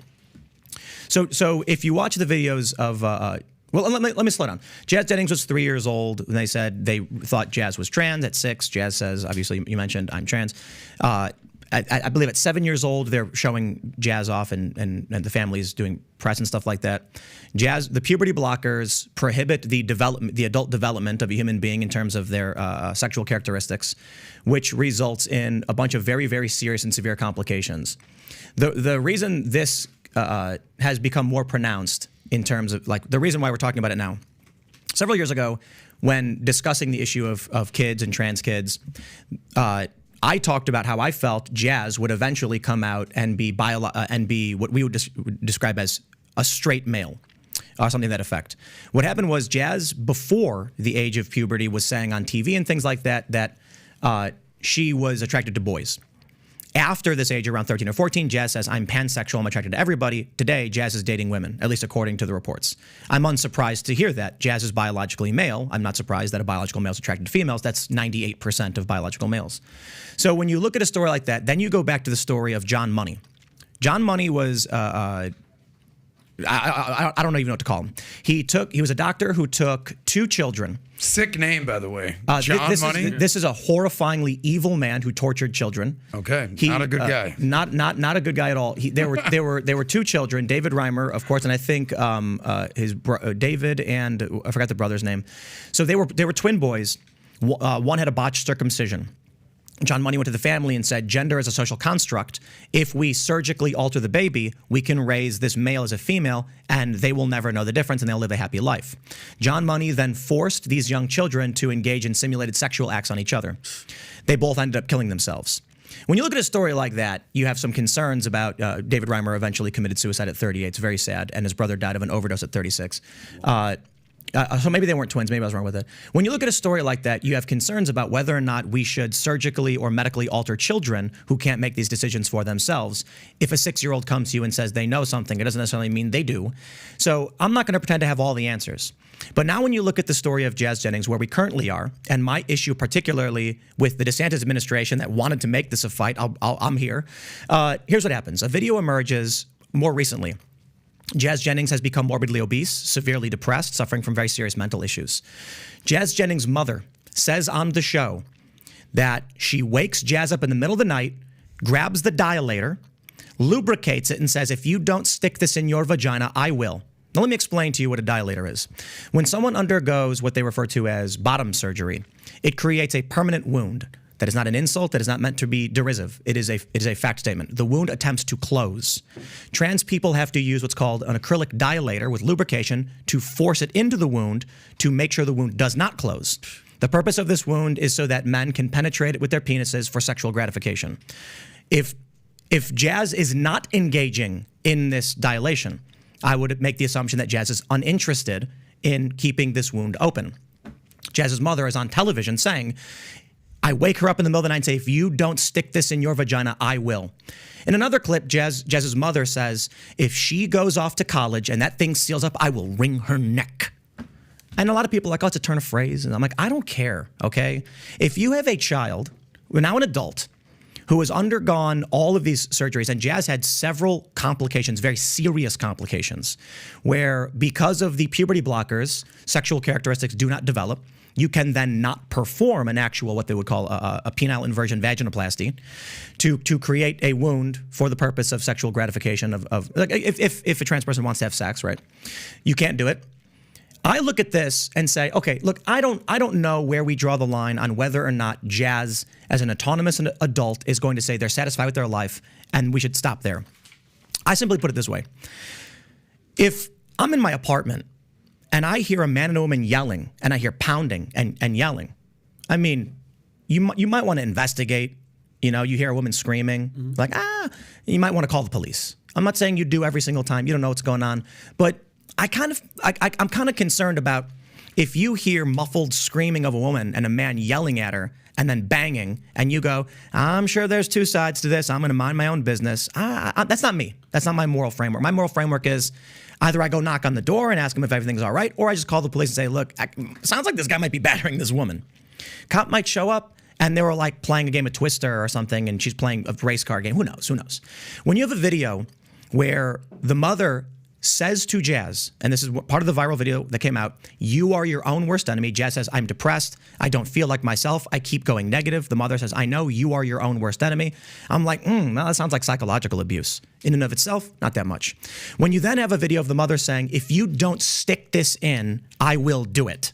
Well, that sounds like a threat of physical force against a person who is rejecting this medical practice you're imposing on them. If you then say, if she does not, I will wring her neck, you combine those things, and I'm like, I think this woman is severely brutalizing this individual. Does that not warrant the DeSantis administration to humbly knock on the door and say, is everything okay? Can we speak with you privately? It may be ultimately that Jazz Jennings says, this is fine, you're blowing it out of proportion. Does this not warrant the DeSantis administration to say, hey, TLC, we'd like to see the footage that you have because you've been documenting this family for a decade because we're concerned about potential abuse that's going on. Instead, what happens is when I tweet this video and said, where's Ron DeSantis? This is all happening in Florida. I get a response from Christina Pushaw and Jeremy Redfern, the press people for DeSantis. Ron DeSantis doesn't have a time machine. He can't go back 5 years and prevent this from happening. And then they turn it into this, how dare you criticize Ron DeSantis? You're a grifter who wants clickbait. And I said, okay, you know what? Here's where I'm at. I'm sorry, Christina and Jeremy and the DeSantis administration. I had no idea. If in Florida, a person can go on television and say that they're going to force a dilator into a wound of their child, and if they don't do it, they're going to wring their neck. If that is legal and acceptable in Florida, I am sorry I made the mistake of thinking there should be some kind of inquiry into whether or not that could be abuse. But my question for you guys, I suppose, is play the video and then ask me if you think this warrants a simple question being asked with a knock on the door. But with her, I'm worried about like her mental well-being and her dilation. The minute she leaves my house, we have a dilation problem. That is a concern. When you don't have that watchful eye, they tend to go back to old patterns. I have woken Jazz out of a dead sleep and taken the dilator and put the lubrication on it and said, here, you take this and you put it in your vagina. If not, I will. But Jazz is bad, even when I'm home once a day. How old is Jazz? So mad if 22. Can you pause it? Wait. Is that the mother right there? That's the let it keep mother. going, No, you let got it to play the keep rest. going. You gotta play the rest, bro. Okay. goes away to college and that thing seals up. I wring her neck. Can you imagine? What a demon. Now, what do you imagine Jazz Jennings? What show is this on? What channel is this on? It's TLC. It's called, I think it's called I Am Okay, Jazz. so I got a few questions, legally questions I'm going to ask, okay? I know you're going hardcore at DeSantis with this, and he's got a million things he's dealing with, and I didn't even go. I said, "Where's Ron DeSantis on this?" I get that. Let me just kind of give you my side, and trust me, if you watch our podcast, some people would say we're not a DeSantis podcast because I challenge hardcore marketing, book launch. Anyways, I'm not going to go there. All I'm saying to you is, so number one, TLC has a legal team, okay? Before TLC thinks this is okay to put up, their lawyers have to say, no, we can't put this, or else it's going to be a lawsuit, okay? So every media at that size is going to have something like this. Like when you publish a book, you've done this before, where the Simon & Schuster lawyers will come out and say, yeah, this story you have to use a different name. You can't use this person's name because it's going to be a lawsuit. We want to have nothing to do with it. Okay, great. So you can go independently, launch it, or you can go through them, but their lawyers is going to have that call with you. So check. I don't know what TLC did. Their responsibility. Number two, if Jazz is 22 and she is defending in that one reaction video she made. She says, my mom's the best mom in the world. No, she didn't do anything wrong. I'm not regretting any of my decisions right now. She did the right thing because I'm so glad she did that. I'm just a depressed person. I'm just going through hard times in my life. I've always been like this. And so she defends that. So that kind of is, if you're saying the person next door that you go to, husband and wife, it's loud, what's going on? I want to go defend. And then she said, well, we're just having rough sex. And we do that every night. So unless move your apartment to a different place, or you're going to hear this every night because this is how we have sex and we're ever happy about it. So what do you say now? Okay, you can now defend it. So if the daughter, who's now 22, an adult, is saying this, that's not something that, they can do anything with. If it's a kid, to me, the concern is, 5 years ago, if it's 22, that's why they're saying 5 years ago because she was 17. Yeah, at that time, you're 100% right. My problem isn't with TLC. My problem is the 11 years ago ABC showing it with the verbiage that they're using, making it seem like this is okay. And then now this person's being turned into a hero as a mother, and other people are watching this, and you're hearing stories about how Dwayne Wade to defend DeSantis. If there's anything that you're getting with people that have trans kids, DeSantis is running Florida, okay? Dwayne Wade comes out and is being interviewed. I don't know if you saw this one or not just recently. Yeah, I did, yeah. And he says, well, I just, as much as I love Florida, and, we love the no taxes and a lot of great things over there. We have a lot of great friends. I just didn't feel safe for my child and all this other stuff. And now we're going to move, and they're living in L.A. right now because he's doing a whole Hollywood thing himself, Gabrielle, all that stuff. Great. That's a choice that he made. But that, to me, would be the ultimate example of what a job DeSantis is doing with the state of Florida. That he's forcing people like this to say, like, where does Jazz Jennings live right now? Are they living in Florida? Yeah. South Florida. Broward Virtual School, by the way, is 15 minutes away in Coconut Creek. And you can go there right now. And the mother, He's good. And the mother, the whole family lives here. That's where they're at. I believe so. Yeah. Okay. Yeah. So for them, go ahead. Oh no, I want to. You can finish. I'm sorry. Yeah, TLC, the lawyers, the age, where she's at today, DeSantis 5 years ago. I mean, let me give you a hypothetical. If you saw a video of a father, an adult man says, every day I wake up my daughter and I grab the penetrator and say, you stick this in your vagina or I'll do it. Would you arrest? Would you go and be like, okay, hold on there a minute. Like let's go have a conversation with this family. I would contact that media company to say, what makes you think this is normal for you to play? Well, and I would want to investigate the parents that are doing that at the time. Yes. I mean, now, just knock on the door. Knock on the door. Is everything okay here? I mean, that sounded kind of like, what's the context of why? Now, I understand the response is the dilation is a medical practice that Jazz must do, but if Jazz isn't doing it, does that not imply Jazz is uninterested in doing it and saying you're going to wring their neck or hold or do it for them? Don't get it twisted. I understand exactly what you're saying, and I'm with you. I mean, there's no... Now, let me address the law enforcement thing. Victims don't prosecute. The state does. The victim is not necessary in the prosecution of a crime. If the police are made aware of a crime, it does not matter what the victim says. If a woman is battered by her husband and there is a witness, the police can say, ma'am, I understand you're claiming it was just rough sex and you do it all the time, but we have witnesses saying he was beating you in the face, and they will still, if they choose to, arrest that man. I don't know about that. This is not a strong case. The reason why it's not a strong case is because there's thousands of videos like this of parents who have said things like this about their kids, and people take it as a joke. To me, this is catastrophic that the mother is turned into a hero. To me, that mother is a disaster and a menace to society because other mothers look at her as a as a hero. So I would say I understand the argument. I understand what you're saying. My argument is knock on the door. I didn't say criminally charge him. And for one thing, on the Twitter front, I said, where is Ron DeSantis? You know what Christina and Jeremy could have said? Hey, Tim, Ron DeSantis made this illegal. We'll take a look at what you're talking about. Thank you. Have a nice day. Instead, they turned it into Tim's a grifter and a liar. You know, Ron DeSantis doesn't own a time machine. I don't even know about that part. I don't know. It's like a nonsense we had argument. Pusha here before, and I'm not here defending Pusha. Last time I spoke to Pusha was the last time she was here, so I don't know whatever that time frame was. No, but my argument back to you is with that. Yeah, could they have handled it in a different way? Sure. If you and I went and interviewed top 100 most liberal Americans who are all about this transgender community, and we asked them, name me the number one state or governor that you feel the least safest to be able to do anything you want to do with trans and LGBTQ and teaching kids about these types of things at an early age, I'm willing to bet $100,000 that 100 out of 100 will have Florida in their top 3. Agreed. Yeah. So the point is that credit goes to the guy at the top that's getting a lot of heat for what he's doing to fight some of these battles. Matter of fact, I'll give you an idea. So Peter Thiel, who is a supporter of Ron DeSantis, comes out and says, Peter Thiel likes Ron DeSantis for president, but has one worry. This is a Daily Beast story, has one worry. What's the worry that Peter Thiel has? This is a very smart guy. Peter Thiel, Republican mega donor Peter Thiel sees potential in Ron DeSantis, saying that the Florida governor would make a terrific president, but he did say that he liked DeSantis as the GOP nominee with one stipulation.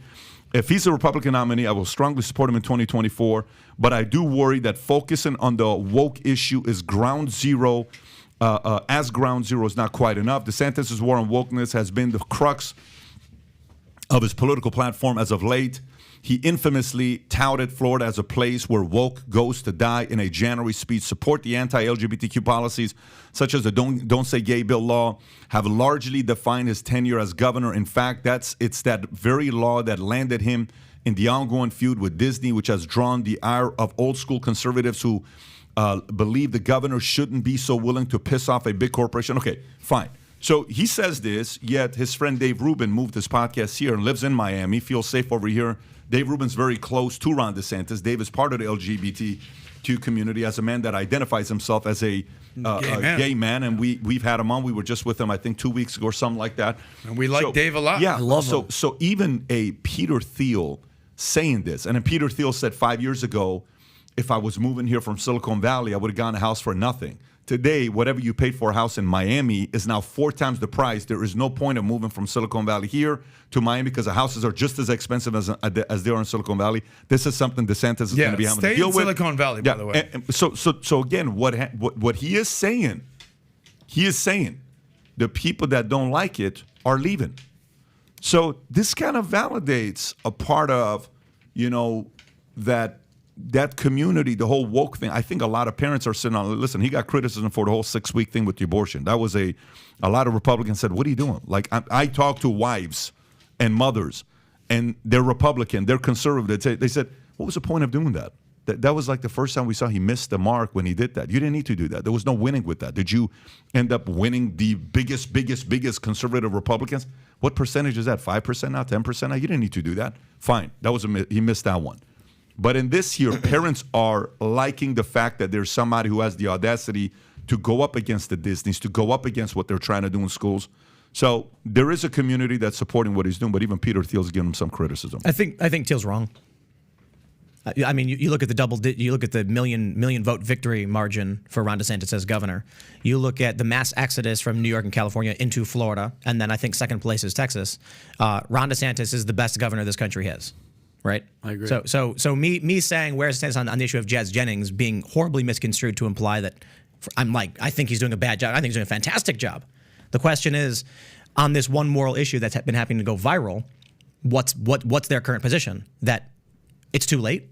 That the abuse that may be happening ongoing in Florida, it's too late. Now, I think the issue is it's a very, very dangerous subject. Ron DeSantis and his administration are willing to tackle these issues loudly and clearly, but not a mainstream celebrity personality. It's too much for them. They can't handle that kind of heat. That's not a consideration for me when it comes to an issue of morality. I don't think so. You're saying he's afraid to go after mainstream media. You think Jazz Jennings is that big of a mainstream person? This guy's going after Disney. Then why no knock on the door? He's causing the greatest Miami heat of all time to leave Miami, bro. Why the negative reaction so heavily from his PR people? Maybe they have looked at it with their legal team and they're saying there's nothing here. Why don't they say that? Maybe they don't want to say it for different reasons. Maybe they don't want to say it because they're dealing with other things. Maybe they're sitting there saying this isn't something that we want to tackle right now. Then why not just not respond at all? By the way, if there's anything I will be on the same page with you, I don't think they have the best marketing team. So that's a whole different thing where, for me, I think they can hire a much better marketing team than what they have right now. We'll criticize that nonstop all day, until they either hear it or they do something about it. This marketing team is not going to take them to the next level. They need a real market. Like, you need to have real marketers. They don't have marketing. They're playing the safe game and just too protective, and it's kind of like, let it rip, let's go. So, anyways. When Trump was facing the indictment, Ron DeSantis, here's what I'd do if I was governor. And I'm not saying I'm right about everything. You can say I'm wrong. I'd have got up at the podium and say, mark my words, there will not be an extradition of Donald Trump from my state. No finger will be laid on this man. Thank you and have a nice day. Instead, he's like, I don't know what goes into paying off a porn star. I'm not going to be involved in this. And I just thought that was particularly weak. So what do I like about Trump? The reason I'd vote for him, not because I think he's the greatest leader we've ever had. I think his foreign policy has been absolutely fantastic, considering the presidents we've had in the past. Obama, blowing up kids, like Abdul Rahman al-Awlaki, a 16-year-old American citizen we murdered. Anyway, Donald Trump's going to fire everybody. He wants revenge. And I think if the one thing I can get out of the next presidency is the purging of the bureaucratic class, this country will be better off for it. I don't know if Ron DeSantis would do that. I think he's a negotiator. I think he's going to go in and say, how can we make this clean? And it's going to be like Trump's first term all over again. They're going to attack him. They're going to smear him. They're going to lie. They're going to get their key positioned people to sludge everything up. I think at this point with Donald Trump, he's unleashed. He's so angry. He's been slighted. He's been lied about. They've impeached him. They're trying to criminally prosecute. They're prosecuting him in New York. They're trying to get him in D.C. They're trying to get him in Georgia. Now they're accusing him of a 30-year-old rape case. I mean, these people are relentless. And almost every single time these stories turn out to be fake, or even worse, it's them. I mean, the Alpha Bank Russia stuff was a lie. Trump being a Soviet asset. Jonathan Chait, congratulations. That was the most ridiculous thing I've ever heard on cable TV. All of it a lie. Ukraine Gate, Joe Biden saying if you don't fire the prosecutor, you're not getting $1 billion, which he admitted to at a CFR meeting. Everything they say about Trump turns out to be misconstrued. I think Trump gets elected. He walks in and says, I don't care how. I don't care why. We are going to terminate these people. We're going to send them out with nice little boxes full of their belongings, and we're going to figure out how to do it. He wants Schedule F. That's the number one thing this country needs right now. I don't think DeSantis does it. So I got a question for you with that. So Fox is now paying what, $787 to Dominion, whatever the number is. It's a big number. They're paying the biggest ever, 20% their savings, $4 billion in the bank. They're paying $787. There's a lot of different stories. Why? Tim, all of these things that they got wrong on the left. Russia collusion, he did this. One after another, impeaching him twice, just trying to publicly humiliate him nonstop, right? The vaccine comes 2 days after election. Everything was timed in such a weird way to want to hurt the guy. If Fox is paying $787 and CNN, MSNBC, ABC, CBS, all of these guys kept talking Russia, isn't that a case to sue them for fake news and make them do a similar thing that happened with Fox? And if yes, why don't they do it? They're so much better at this than conservatives and the right. If you come out and you make a statement that is opinion about Donald Trump, what are you going to sue? We got Times v. Sullivan. You're not going to get anywhere. Fox News made statements about a massive multinational corporation. Well, a massive multinational corporation is going to fire back with all of their resources, and they're going to win. You mean Dominion in this Dominion, case? Right. And not to mention, I think... And there's also the Smartmatic lawsuit that's happening right behind that, in the heels of that.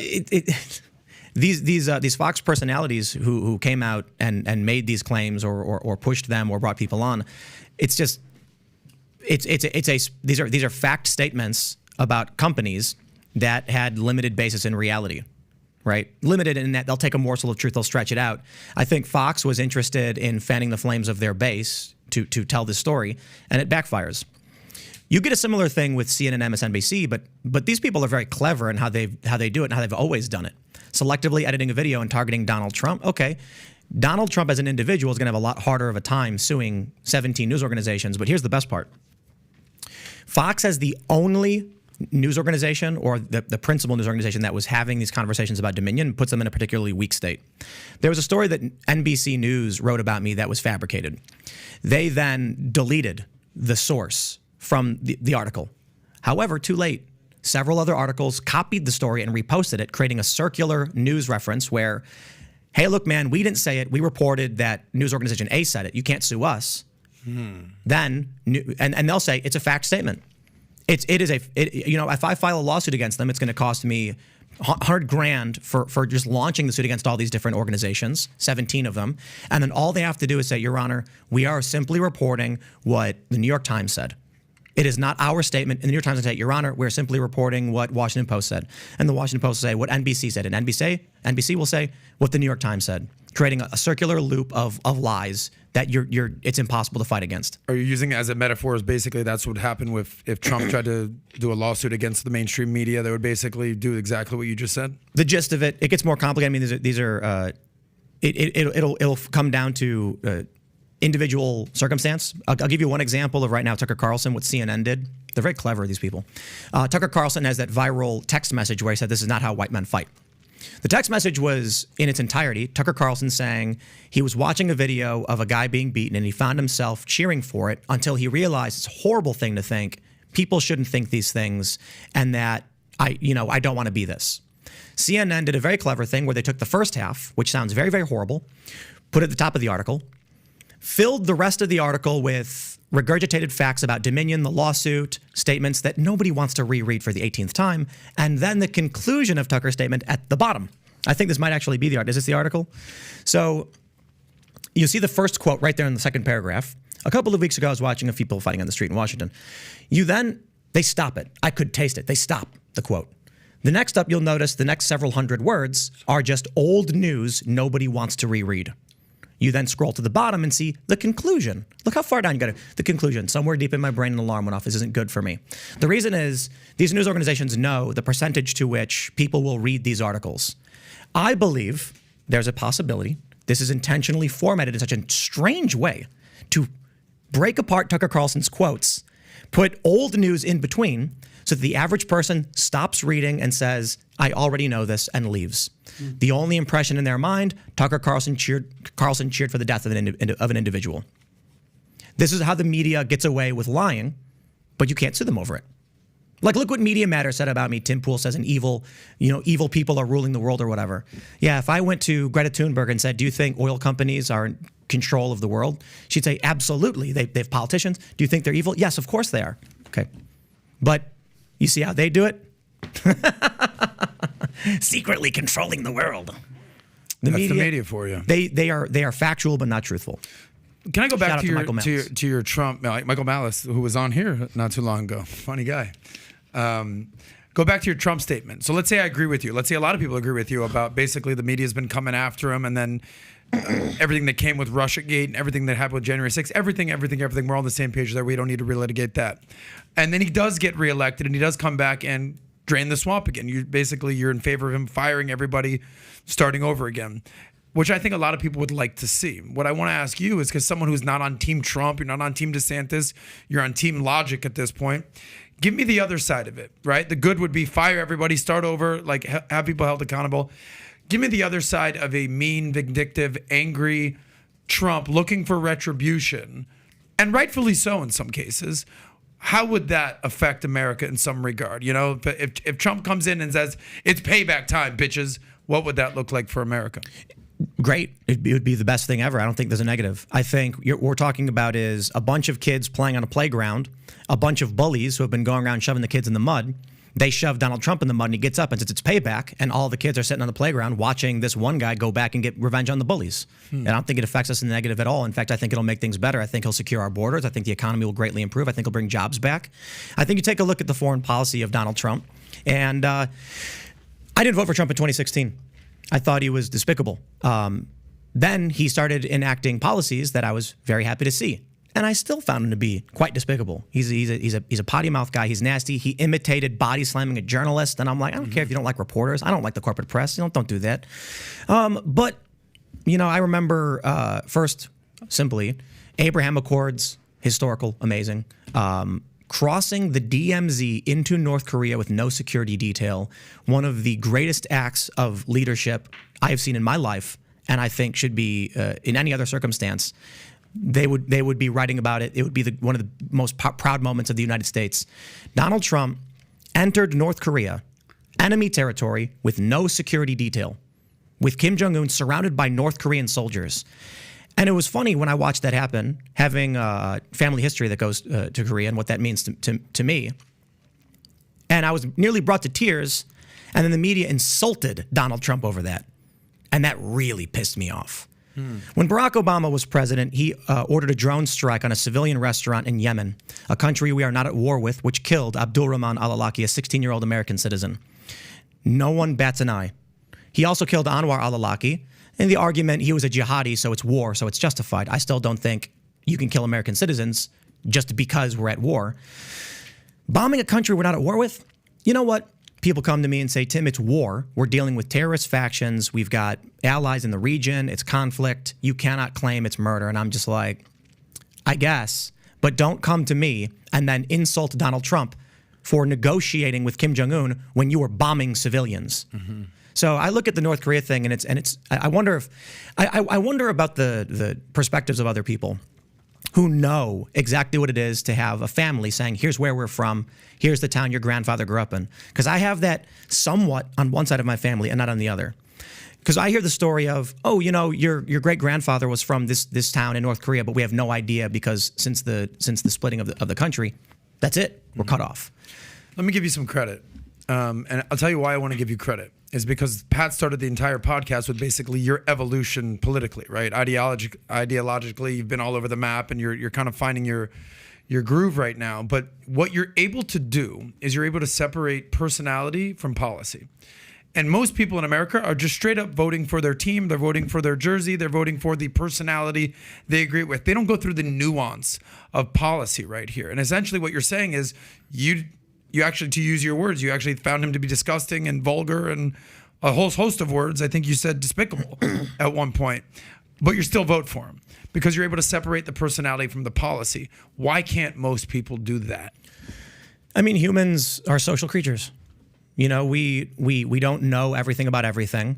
The average person doesn't know what's going on in the world because it's not their job to, and I don't blame them for it. I'm not going to ask a plumber to read the news 24/7 all day, every day like I do. Yeah. And so the best thing they can do is say, do I trust this guy? Does he appear genuine to me? Barack Obama very much did so. And for me, coming off of the Bush years of war and military expansion in the Middle East, which was unjustified, to then be told Obama was the guy who was going to put a stop to the unjust wars, to see him ramp it up, and then to bomb kids. The disposition, Obama had something called the disposition matrix, the kill list. I don't know if you guys are familiar with. Every Tuesday they'd give him baseball card style sheets saying like, who do you want to kill? He made the decision to kill Kobe had one too. Kobe had what? Kobe Bryant had. This is a different story. But go ahead, continue. He's throwing you off. He's throwing you off. And so I just see that and I'm like, I was lied to. It's all the same. What's the point? 2016 comes around. Donald Trump's running against Hillary, and I was just laughing the whole time. I was like, this is America. The reality TV real estate mogul against the deep state witch who said she did not care if we went to war with Russia because she wanted to own Syria. What a disgusting person. Yeah. And then Donald Trump gets in. But you didn't vote for Trump I did not vote for him in 2016. And I assume you didn't vote for her either, though. Oh, absolutely no way. Not the witch. So you voted third party? No, I didn't vote. Oh, wow. I said, what's the point? And probably looking back on it, I mean, who was it? Who was the libertarian? Before Joe Jorgensen, Gary was Johnson. Gary Johnson, yeah. And then he had the Aleppo moment. What is Aleppo? He didn't even know the fucking city where we were at war. And Tim, it's crazy that you say that about Barack doing all the war and all the bombing of the innocent kids. Trump crossed the DMZ and shook hands and everything. Guess who got the Nobel Peace Prize? Obama got the Peace Prize. Vinny. Donald Trump drone struck a bunch of countries. Drone struck, or whatever the word. Donald Trump ordered a commando raid in Yemen, which, according to family members, resulted in the death of Abdul Rahman al-Awlaki's 7-year-old sister, an American citizen. So there's challenges even with Donald Trump. So that's why I'm like, look, you know, you're never going to find someone who is a saint who's doing everything right. Right. However, Donald Trump, no new wars. Donald Trump, Abraham Accords. Donald Trump, withdrawal from the timeline for the withdrawal from Afghanistan, butchered by Joe Biden. The dismantling of ISIS, the crushing of ISIS, the removal of our troops from Syria, despite the fact that the U.S. Top brass lied to us and Donald Trump to keep troops in Syria, and then as soon as Biden gets in, troops go right back in. The challenging thing for the American people is there's no way they're going to know about the history of the region. There's no way I could. And there's no way they're going to know about why we're at war in Ukraine. So all they can really do is say, am I with the people or am I against the people? What I view as the woke left is not ideological. The woke to me means cult-like adherence to liberal social orthodoxy crafted by social media algorithms. That's why they're somewhat Marxist, but also pro-war in Ukraine. Supporting war in Ukraine has no basis in critical theory or anything like that. So you have these right-wing academics and liberal academics who are like, oh, woke means Marxist and all that. I'm like, it doesn't explain why they're so supportive of going to war in Ukraine. Like, it's really just adherence to the social orthodoxy because it's a survival tactic of human beings. I think if the average person actually knew what was going on, they would all immediately oppose the war in Ukraine. They would, I mean, you don't got to like Vladimir Putin. They would immediately agree with Donald Trump on most of his foreign policy. They'd probably vote for him again. But most people don't know that. They rely on the lies of people like Hillary Clinton, Blinken, or Joe Biden. And that's the challenge. What can you expect them to do if they don't have the time to read all of these news reports, all of these scientific studies? What can they do? But this goes back to Pat's initial point. go buy a fucking media outlet and get your narrative out there. Yeah. But just to circle back to Vice, George Soros is funding Vice. I mean, not a Jeff Bezos, WAPO, anything like that. I mean, extreme far left. So you kind of said that Republicans are just kind of minding their own business. They're buying buildings, they're buying businesses, they're buying corporations, but they're not buying media outlets. Trump's not a Republican. He's an insurgent candidate who entered the Republican Party because it was the only path to win. He was a moderate New York liberal, and even Vox.com in 2015 and 2016 called Trump a moderate candidate. And if Trump wasn't a billionaire, he probably could run as a Democrat and win. The problem is, tax the rich, Bernie Sanders, he wasn't going to get that base. Mm-hmm. So Trump campaigned for the lost Americans, people who never voted before and independent voters, and he won them over. They come into the Republican Party and start pushing people out. Trump also converted 9 million Obama voters into Republican voters. This pushes the Republican establishment back. Trump would not have won among Republican establishment voters, hence why you see people like Bill Kristol and the Lincoln Project people now supporting Democrat candidates because that's closer to where they were in terms of establishment politics. Yeah. Could you imagine this is why people were so aligned with either a Bernie or a Trump back in 2016. So, it's funny. He's saying that Trump claims, he would end the war in Ukraine and one day it would be easy. This is the story from Independent. Trump has claimed he would end the Russia war if he was president. The former president described the situation as a disaster. If I were president and I say this, I will end the war in one day. It would take 24 hours. I know Zelensky well. I know Putin well. I would get that ended in a period of 24 hours. It would be easy. The deal would be easy. Do you agree with 100%. Tell me why. Trump's going to go to Putin and say, we are ending all support for the Ukrainians in this matter. Here are the concessions we're going to make. I imagine what people need to understand about what this means. Trump likely hands over Donbass to Russia, hands over Sevastopol, Crimea to Russia. Confirmed, done, end of story. The history of what's going on in this region is very, very complicated. The average person probably doesn't know. And I can only go so far back. There's something called the Qatar-Turkey pipeline. Back in 2009, the CIA intended to oust the Assad regime because they would not allow us to build a natural gas pipeline through Syria, Turkey, into Europe to offset Russia's natural gas monopoly in Ukraine. So what ends up happening is Western powers go to Syria and say, hey, we want to build this pipeline. It's going to go through Syria, through Turkey. They say, no, explicitly. We are allied with Russia, and that would be against their interests. What then happens is, I think it was Iran and Russia say, let's build our own version of this pipeline, tapping the same natural gas source and running it up, bolstering our natural gas control into Europe. There's a lot of reasons for why the West was upset about it. One of them is that the point of the EU and the reason they want cheap energy is so they can develop economically faster to compete with China. When they were looking at this massive dependence on high-cost Russian natural gas and an inability to get any alternatives into Europe, they said, let's end Syria. Fortunately for the West, a civil war just happened to have broken out, for whatever reason, and we were on the opposite side of that. ISIS then emerges, Syria destabilizes. How very convenient.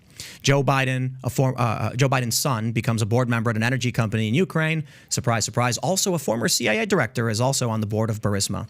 Joe Biden then goes to Ukraine and tells the president, if you don't fire the prosecutor, Viktor Shokin, you're not getting $1 billion in loan guarantees, which is illegal, I might add. The vice president does not have the authority to stop congressionally approved loan guarantees to another country. But hey, they impeached Donald Trump for that, but you don't care that Joe Biden did it. I think the principal reason of what's happening here is Russia is impeding our ability to expand in Europe economically. Nord Stream 2, for instance, who blew that up? Likely, I think, what did they say? Navy SEALs, probably. I think they're saying it was CIA assisted. Somebody. And it was like the British, perhaps. I got to follow up. They don't have a clear answer, is I think No, the bottom well, line there. But it's not We're Russia. not stupid. Yeah, Russia's not blowing up their own pipeline. Yeah, that's correct. ridiculous. Yeah. But all of this is very obvious. We have a dependence on Russian gas. We're trying to resist. And so what happens with Ukraine, NATO's been expanding into Eastern Europe for a very, very long time. Estonia, Latvia, on the border of Russia. Russia has its only warm water port in Sevastopol, Crimea, which gives them access to the Black Sea, to the Mediterranean, and then outward. A lot of trade goes through there. And then what happens? The Euromaidan protests emerge, and the people of Ukraine are now split. Pro-Russia, pro-EU. Most of them leaning towards pro-EU. That's what I've seen from the data. And in my personal experience, having been on the ground when that was happening and talking to the people of Kiev, even random people saying, we don't trust Russia. We know the history of the Soviet Union, the Holodomor. We want to be with the EU. So when Russia sees that happening, what people need to understand is that, shout out to Dave Smith, Russia did not, in the immediate invade, quote unquote, this is back in, I think, 2014, they were already in Crimea, in Sevastopol. They simply walked out of the base and said, hey, we're here. Now, you can argue the referendum was fake and all that, but what do you think Russia is going to do if NATO seeks to expand into a country and the EU when that's their only warm water port and access to the Black Sea? I mean, It's fight time.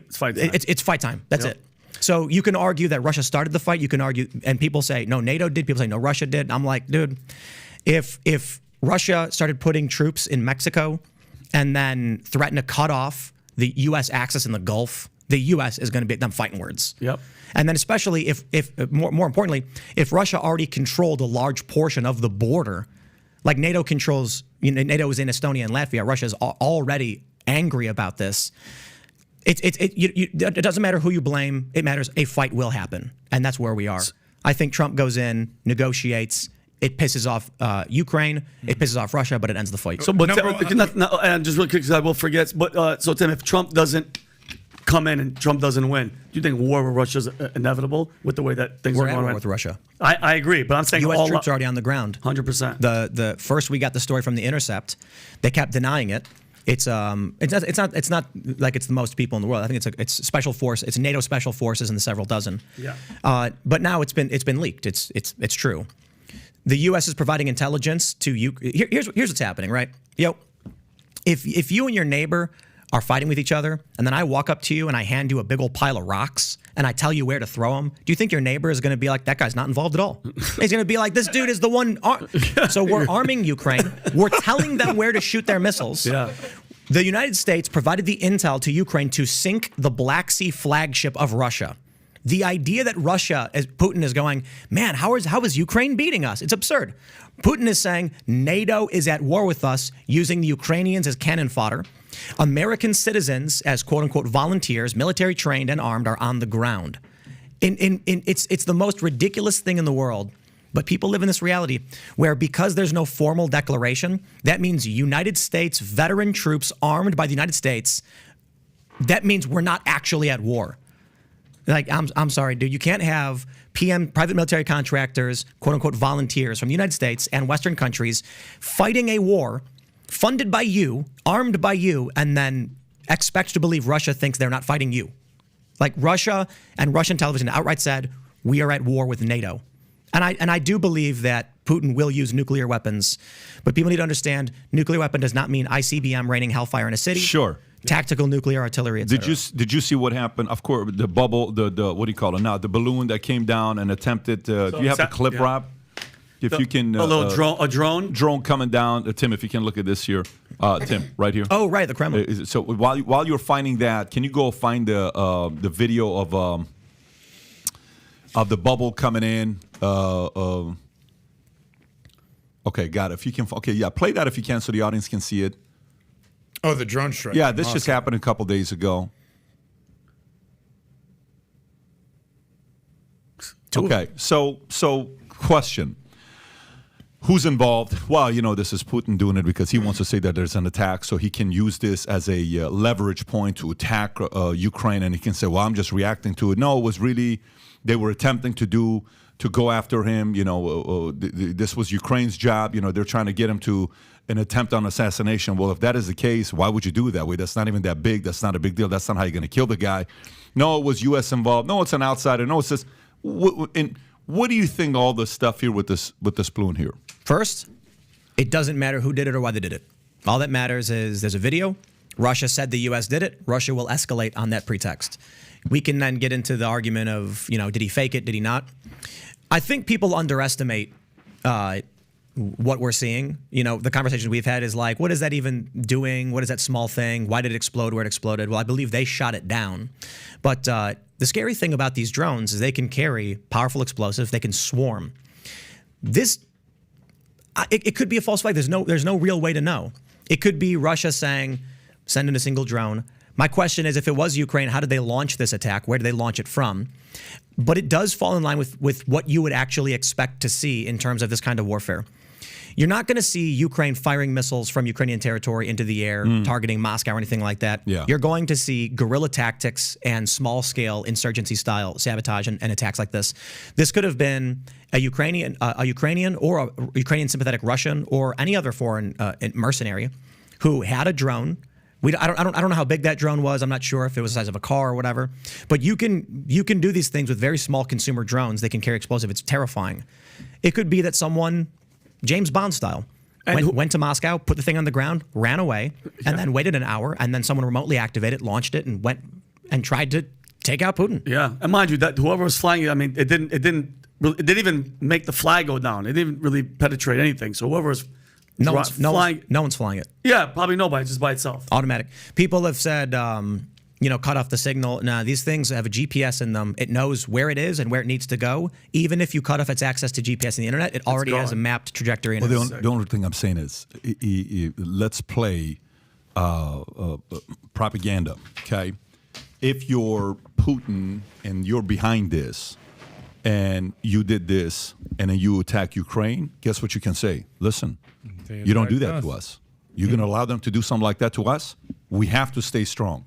We can't have them think about this. So what prompted me showing this clip is when you said, I think Putin is going to use nuclear, and nuclear is not what you think it is, all the stuff you're going through.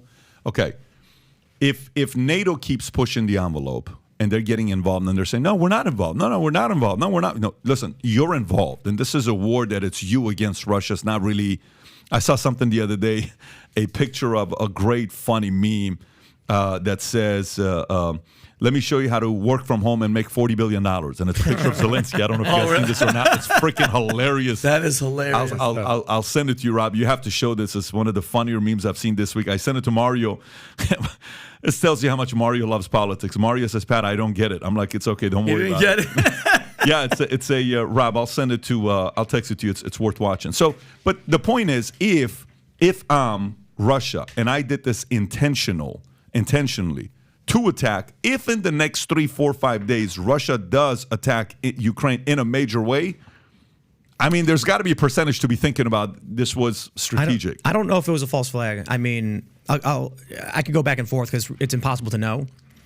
But I think Russia would have already made a declaration if they said the U.S. was behind this. They're the ones who are pushing this. This is actually really, really bad for Russia if they're unprepared for full scale war with NATO. So the strategy, man, it could go a million ways. Let's imagine this scenario. The United States wants to force Russia to declare war on us so that we can formally enter, so that the United States can take all of everything it has and put it in Ukraine. How do you make that happen?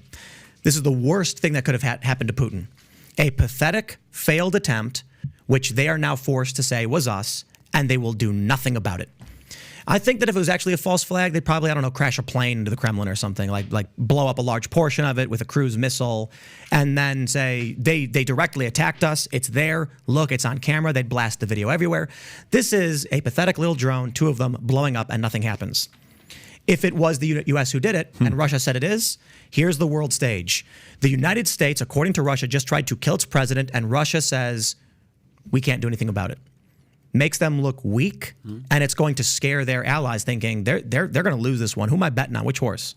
So that's why ultimately I don't know. I think a false flag from Russia would have been stronger, and they would have immediately made some kind of move. And they don't need an assassination attempt on Putin to justify nuclear artillery use or strikes in Ukraine, because striking Ukraine when they're blaming the U.S. doesn't make sense. So, on the premise that they're looking weak.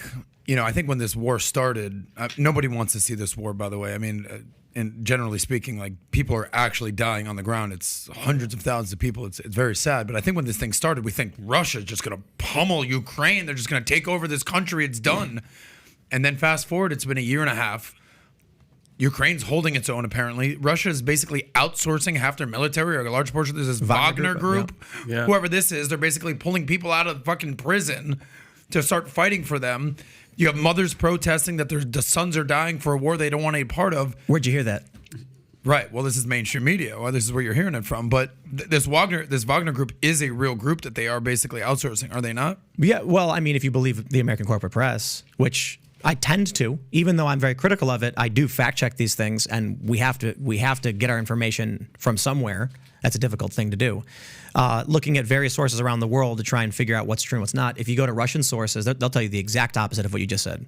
Well, you can't trust anything that comes out of RT or Russian Yep. sources, You can't can you trust anything coming out of the New York Times? And they No. claimed that Trump was working for Russia? Yeah, no, and at the same time, Adam, they thought it was going to happen like overnight. He was going to take them over. I don't think anybody expected us to send them billions of dollars, tanks, troops, and all that. I mean, they're winning. but The UK is sending in depleted uranium tank busters, which Russia has already said that is an escalation to the use of nuclear force. I agree. I guess my point is I'm not saying that I believe everything that comes out of the corporate left media at all. I think at this point we've realized the Russia gate. Adam, when you're in the middle of a conversation with somebody, avoid Adam putting a started big eating a chunk of buffet. protein Sorry about bar in that. your mouth, bro, because starving. you sound concerning. Starving. Adam's like, I got something serious gonna to be say. okay. Starving. Eat a Sorry. freaking nougat. Rob, show the article from Zero Hedge. My point is this: I tend to believe New York Times more than Russian propaganda. There's levels to lying. Russia calls the New York Times American propaganda. Exactly. So Russia has its interests. The U.S. has its interests. I think Putin is a bad dude.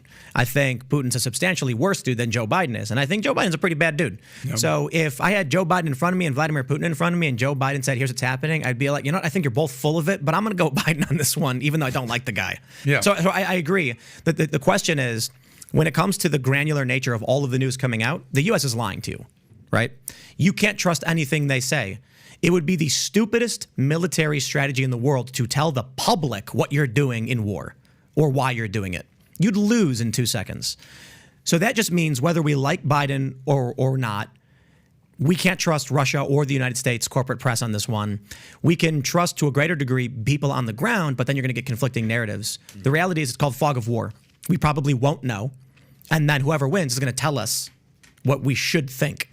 That's how history works. Absolutely. Read this. Here's Zero Hedge article. So former CIA officer says decision to drone attack Kremlin was made by the United States.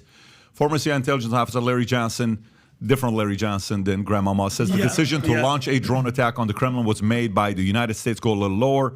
The Wednesday attack, which was likely to have been targeting Russian President Vladimir Putin, was stopped by electronic warfare system, which disabled the drones before they could reach their target. According to Johnson, the attack must have been spearheaded by the Biden administration and the U.S. military-industrial complex because decisions on such attacks are made not in Kiev but in Washington. Washington should understand clearly that we know this. Although the attack, which Ukraine denied it was involved in, failed to accomplish its tactical goal, it was still highly symbolic, according to Johnson. Can you Google Johnson? Go to Johnson's Wikipedia real quick. Let me tell you what I'd do. You're in war, and you don't want to be obvious. A false flag could be obvious. The United States says we need to send in more money into Ukraine. How can we accomplish this? For the low cost of 2 drones, the U.S. stages a really ridiculous assassination attempt. Yeah.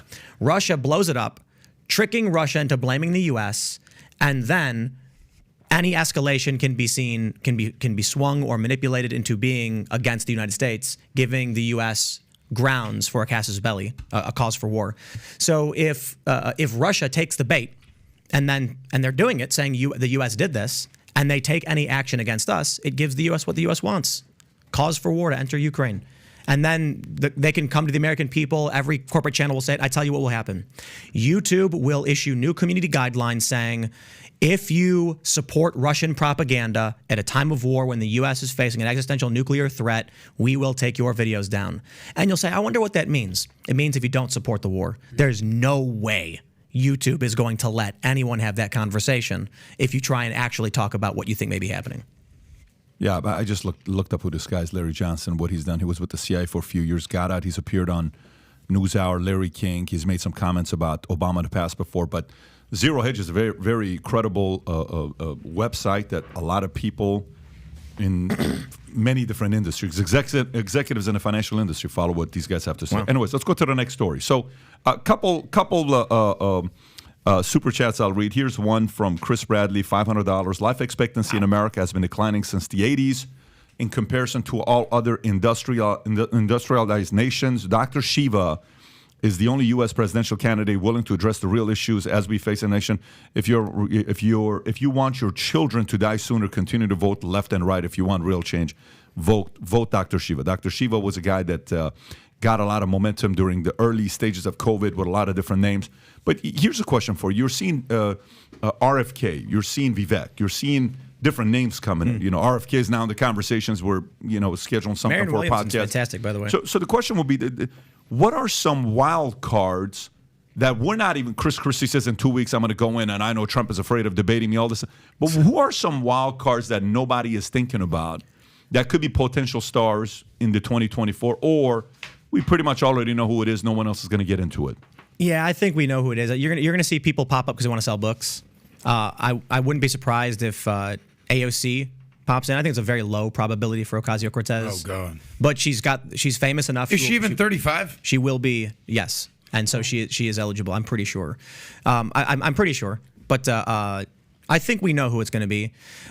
She's eligible by 2 weeks. She's going to be. Yeah. She'll be 35 October 13th of 2 weeks before election. So she's 33 right now. Actually, I think it's you have to be 35 before it being inaugurated, which means if her birthday was the day before inauguration, I think that would still keep her make her eligible. Very disappointing. All right, She's a Libra. let's live in reality right now, at least for now. Yeah. I think she's got 10 years for Yeah, but first what of do you mean? all, But they're gonna vote her. that's a She's gonna star. get the vote. Yeah. People- they're gonna- AOC is a star. Doesn't mean you have to agree with the Man, politics. PBD. And everyone She's laughed a at Donald star Trump. for the left. Yep, you're right. And Everyone laughed at Trump, and she is. If you see what'll happen with an AOC is, I think the media will prop her up as a star Democrat, which default liberals they're described as would just vote for. She will capture the progressive left in a way that no Democrat candidate can. Yeah. I mean, come on, Biden.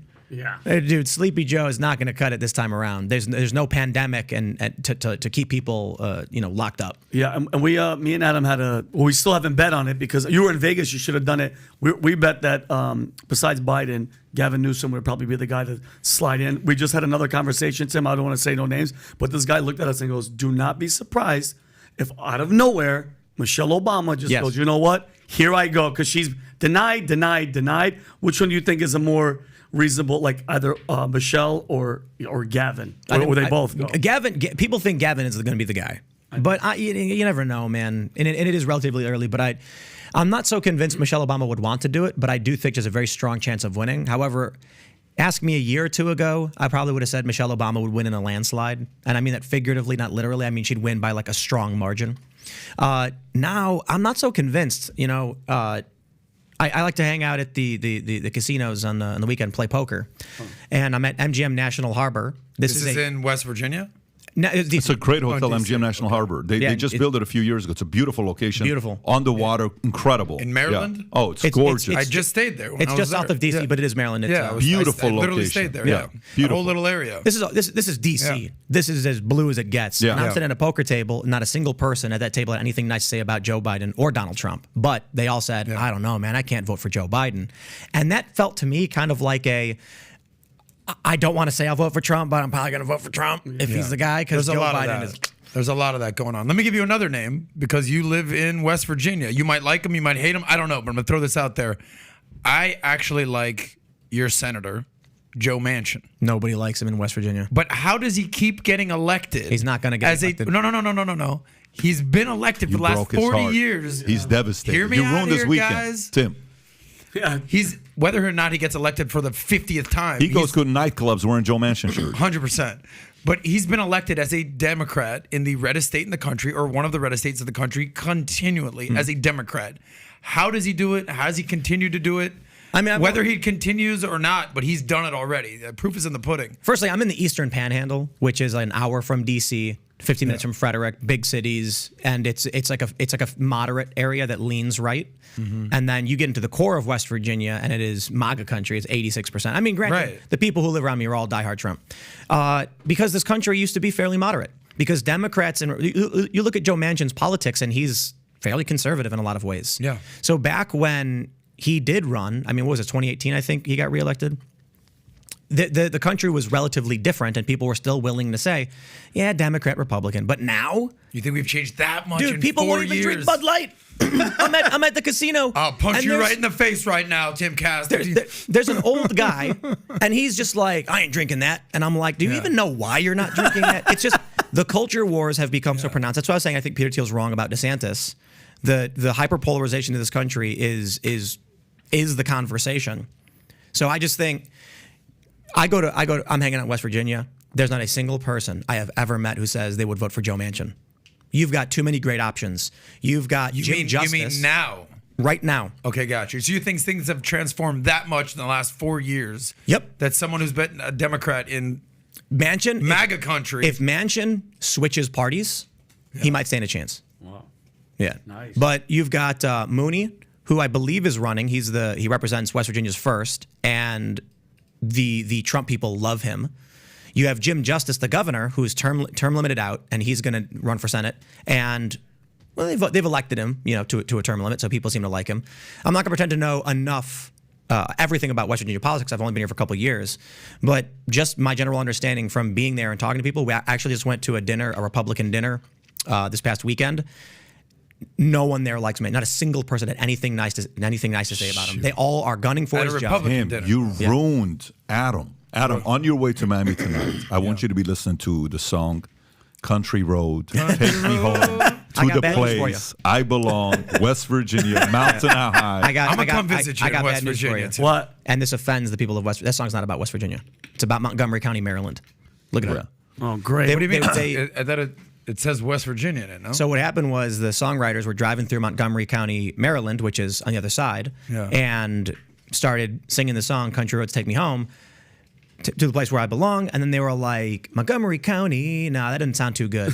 West Virginia works. West Virginia. Yeah. And it worked. You have now broken my heart twice buddy. in Joe one Manchin, podcast. And the one good song that I thought was about West Virginia. Oh, my gosh. They then apparently the songwriters then went back and started doing research on, so John Denver didn't write it, he performed it.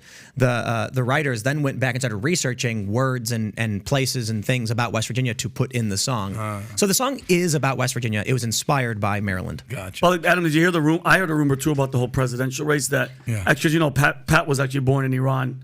That he's gonna be trans. He's gonna self-identify as an American-born citizen and then run for. You can just president. do that. What do you mean? If I could change my gender, why can't he change his? That would be the ultimate tweet. If you could do my gender change, why can't he say, "Hey, I was born here"? So. You got my vote. I identify as a natural-born citizen. I'm announcing my. You're trans-American. Here's what you do. The tactic is, starting today, you need to start changing what natural-born citizen means one step at a time. So what does born even mean? Yeah. Born doesn't mean when your body comes into this world. Are you alive? Only after you're born, or are you alive in the womb of the mother? Exactly. And if you are, then what is born? So born must imply then your personal identification and experiences. So if you're naturally experiencing of an American perspective, that does mean you're eligible for president. And what does natural mean at What this is- point? what does anything even Were you mean? farm raised? Were you artificial intelligence? How did that happen? Wow. This is how they the gender thing is insidious. How it happens. They start saying woman doesn't mean adult human female, it means something else. Then when you go back to laws that use the word woman specifically to refer to females, it now has a different meaning because the culture changed the meaning of the words. That's the tactic. I always say, we did not create women's sports teams because sometimes people wear dresses.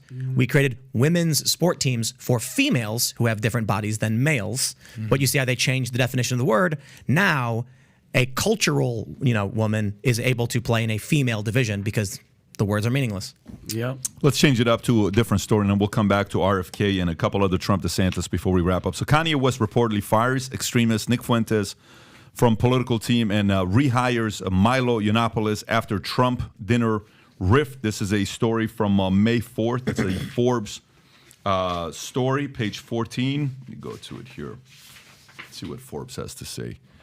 Here we go. Rapper and potential presidential candidate Kanye West has reportedly fired White House supremacist Nick Fuentes and reinstated right-wing provocateur Milo Yiannopoulos in his long shot 2024 campaign. West has also reportedly ousted Ali Alexander, 2020 election denier and organizer of the Stop the Steal movement. Yiannopoulos allegedly sent emails to Fuentes and Alexander informing them they were terminated and he had been appointed director of political operations.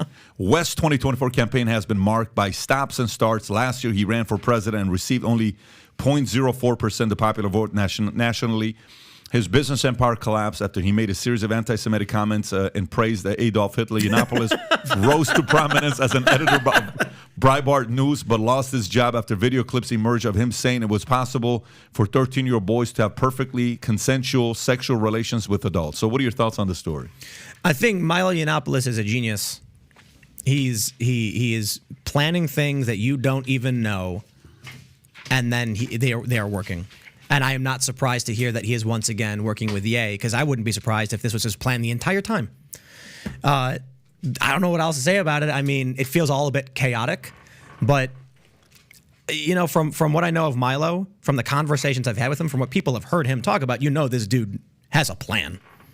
You know, he's doing something. He's not just sitting there throwing dartboards at the wall. He's got something going on. What is that something? I don't know. I think he wants revenge on the Republican establishment. I think he wants revenge for dedicating so much of his life to Trump, MAGA, and the conservative movement, only to be insulted and thrown out. And I think he is particularly someone who's formidable and clearly has the means to strike back and be successful in doing so. I'm not saying it's like he's guaranteed to win whatever it is he is planning, but now here he is rehired by Kanye West. Yeah. Whatever his plan is, it seems to be working. You define this working? So yeah. Yeah. Define working. What is working? Well, I suppose it's if Milo Yiannopoulos is mad at the Republican establishment, yeah, and then he gets Kanye West into the fray in politics, and the House GOP tweeted something like Musk, Kanye, Trump, or whatever, and then Ye goes on Alex Jones's show and starts praising Hitler, causing damage for the Republicans. Like, I think he's getting his revenge in some form. Like, working is, I'll put it this way. If what he was doing wasn't working, we would not be talking about him. So I don't know what his plan is, but he has maintained his position and his influence and his effect. There you go. Kanye, Elon, Trump, they tweeted that out. They deleted it. Yeah. Now, I wonder how much Milo had to do with that.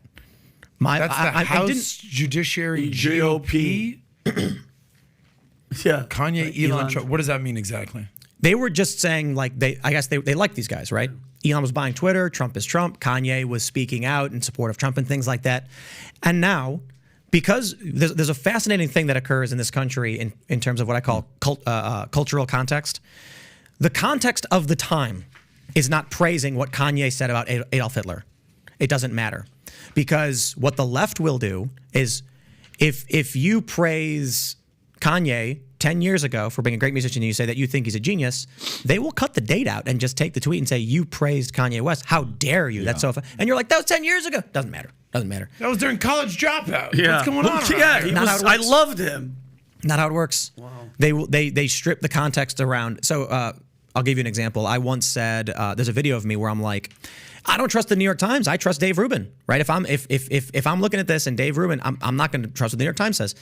What they do is they cut that particular quote and they say, look how stupid Tim Pool is trusting Dave Rubin over New York Times. It was referring to one specific story. I can't remember exactly the details, but what'll happen is there will be a reporter reporting on your life, Patrick. And then your friend will come out and make a video saying, like, look, if I'm reading about this, I trust Patrick. I don't trust the New York Times. And then they're going to be like, how stupid of him to trust a podcaster over the media. It's like, dude, the story was about him and the job he had. Why would I trust an external company about him personally? But what they do is they'll strip out the context to make it sound like you're speaking generally. Another example is I said, there's a clip of me going, InfoWars is like a right-wing Huffington Post, blah, blah, blah. And then they're like, Tim Pool actually thinks InfoWars is credible news. The specific context of the story is there were journalists on the ground covering Donald Trump's rally. Their goal is to try and capture people the way Huffington Post do. Like, they're like a right-wing Huffington Post. So in one specific context, I'm saying this thing, they strip that out. That works. So I don't know what Milo's plan is or what Ye's plan is for that matter. But if Milo is able to get himself into the highest, like Kanye is probably the most famous guy on the planet or one of them, he's got access. He's doing something. You just don't know. You just don't know what he's doing. Mm-hmm. But I mean, let's talk about what not working would be. We wouldn't be talking about it. We wouldn't know where he was. And the fact of the matter is, there's probably 7 billion people you can't name whose plan is not working. That's a good point. I don't know. We'll see what's going to. I had a very interesting conversation with Milo one time, 7 years ago in Florida. But the guy's definitely a great marketer. Didn't he just start? So, Rob, you were telling me something about he started called Clinic. Yeah, it's a conversion therapy clinic here in Florida, in Sarasota, I believe. It is a. What does it do, Rob? I believe it. Conversion, like Conversion. people from Democrats to Republicans? No, It comes in and slaps you in the head. from I believe homosexuality to heterosexuality. This is Milo? They're bringing him back? Let's talk about how the media lies. I had Milo Yiannopoulos on my show, and we talked about the media says you're straight now. Milo says I never said that. Milo explained that he is a gay man who is Christian, recognizes that these behaviors and practices are bad, so he will abstain from them and thus be celibate. The media, Really? The media then Go back to his picture, Rob. The media then started reporting he's claiming he's now straight, but that is not what he said at all. And so I actually asked him, I was like, so you're still attracted to men? He's like, yes. And I'm like, okay, but you're not going to be hooking up with me. He's like, no, that's wrong. And I'm like, oh, okay, so you're celibate. He's like, yes. Oh, wow. So it's like, that's a very different story to what the media was saying. Yeah. How long does celibate last, though, for you? You're I mean, celibate if for a he's- week, if he's a being month? No, if he's being serious, he's gonna say- Go down to the story, Rob. Can we read this one? Right-wing cultural critic Milo Yiannopoulos came out last week as ex-gay and is now preparing to open a controversial conversion therapy facility in Florida. The Post has, in an interview with the Post, the former Breitbart news editor revealed his plans to launch a what is that? Reparative therapy clinic to help other people go through the same journey as I am on myself, despite the lack of data showing effectiveness of the exercise. Ask him what sense he is ex-gay. Yiannopoulos told the Post that he is an ongoing process of trying to reorient his homosexuality, but for now is in a stage of abstinence and enjoys using the term to troll his critics. He just tells you what he's doing. Yeah, exactly. Ex-gay. Right. I still think a conversion therapy place for Democrat to Republican is pretty funny. What is a conversion therapy place? Is it a strip club? Is that kind of like, is it like a clinic where just a bunch of girls and you're like, just like this. Yeah. I don't know what that would like, be. no, it's not what's working against me. Do you guys consider yourselves right-wing or conservative? I'm a registered independent, total supportive capitalist. And conservative beliefs when raising kids. Do you bring in leftist guests to come on the show? Oh my God! David Pakman was here a couple months ago. We had Kyle Kulinski. We had Cenk Uygur. We had Sam Seder 5 weeks ago. We had Andrew Yang. Trotsky. We had Andrew Yang. We have Trotsky. No, well, not Trotsky. No, Noam Chomsky. Trotsky. Did I say Trotsky? Everybody's like, what the hell? We had Karl Marx at one point. Karl Marx here. Yeah. So we got all the big ones. Company baby. hired a necromancer. Brought him back in. We actually brought an exorcist, the number one exorcist of the Catholic Church, and he talked about how he saw a body elevate. Yeah. When they were Crazy. conducting Why an do you ask exorcism. that, though? It's almost impossible for us to get these people to come on the show. They just won't do it. You had our friend Destiny. No, you know who we had on? Yeah, Destiny, Vosh. We just had Lance from the Surfs. Sam Seder wants to come on, but I think he's one of the most disingenuous human beings in the space. So, like, I I think you should still have him on. Well, I invited him, and then he used it against us as a weapon. So he's cut off. Got it. And Okay. he's also, I can tell you this. I love saying this, by the way. There are some other high-profile podcasts that have completely boycotted him, and he's like complained about this, not understanding why, and I know why. But he's considered widely in the space to be. I mean, it's kind of stupid to say, but grifter.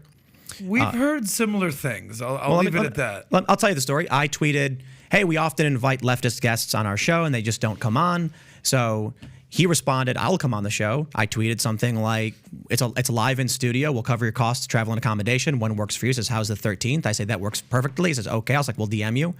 Immediately DM him, and he says, I'm not coming on your show. And then I was like, okay. Then he goes on his show and makes a claim against me. Or he starts tweeting about me and trying to back out or something like that, turning it into some grift where he could rally his audience. You know what he did? The Majority Report took the song we released, Only Ever Wanted, and ran it through a filter to make it sound bad, and then made fun of us for having bad music. Like, the dude legit is fake. And it wasn't him personally, it was his people who put a filter on our song to make it sound bad. But, like, that's a really good example of what you get when you watch someone like Sam Seder. Listen, we've had a lot of people on. We had a Roland Martin on here 4 months ago, which was an incredible conversation, back and forth nonstop the entire time. It was uncomfortable from the second to the last second, literally. But it was one of my favorite conversations of the year. And we get, every time you have somebody on, people will text you and say, "Oh, I cannot believe you're having that person. This person's this." I've never had anybody on that I got that many text messages as Sam Seder, and I don't know why. People and Negative? Not good. Well, so Not good. I will say, Yeah. in terms of media industry stuff, I don't want to put anybody on the spot.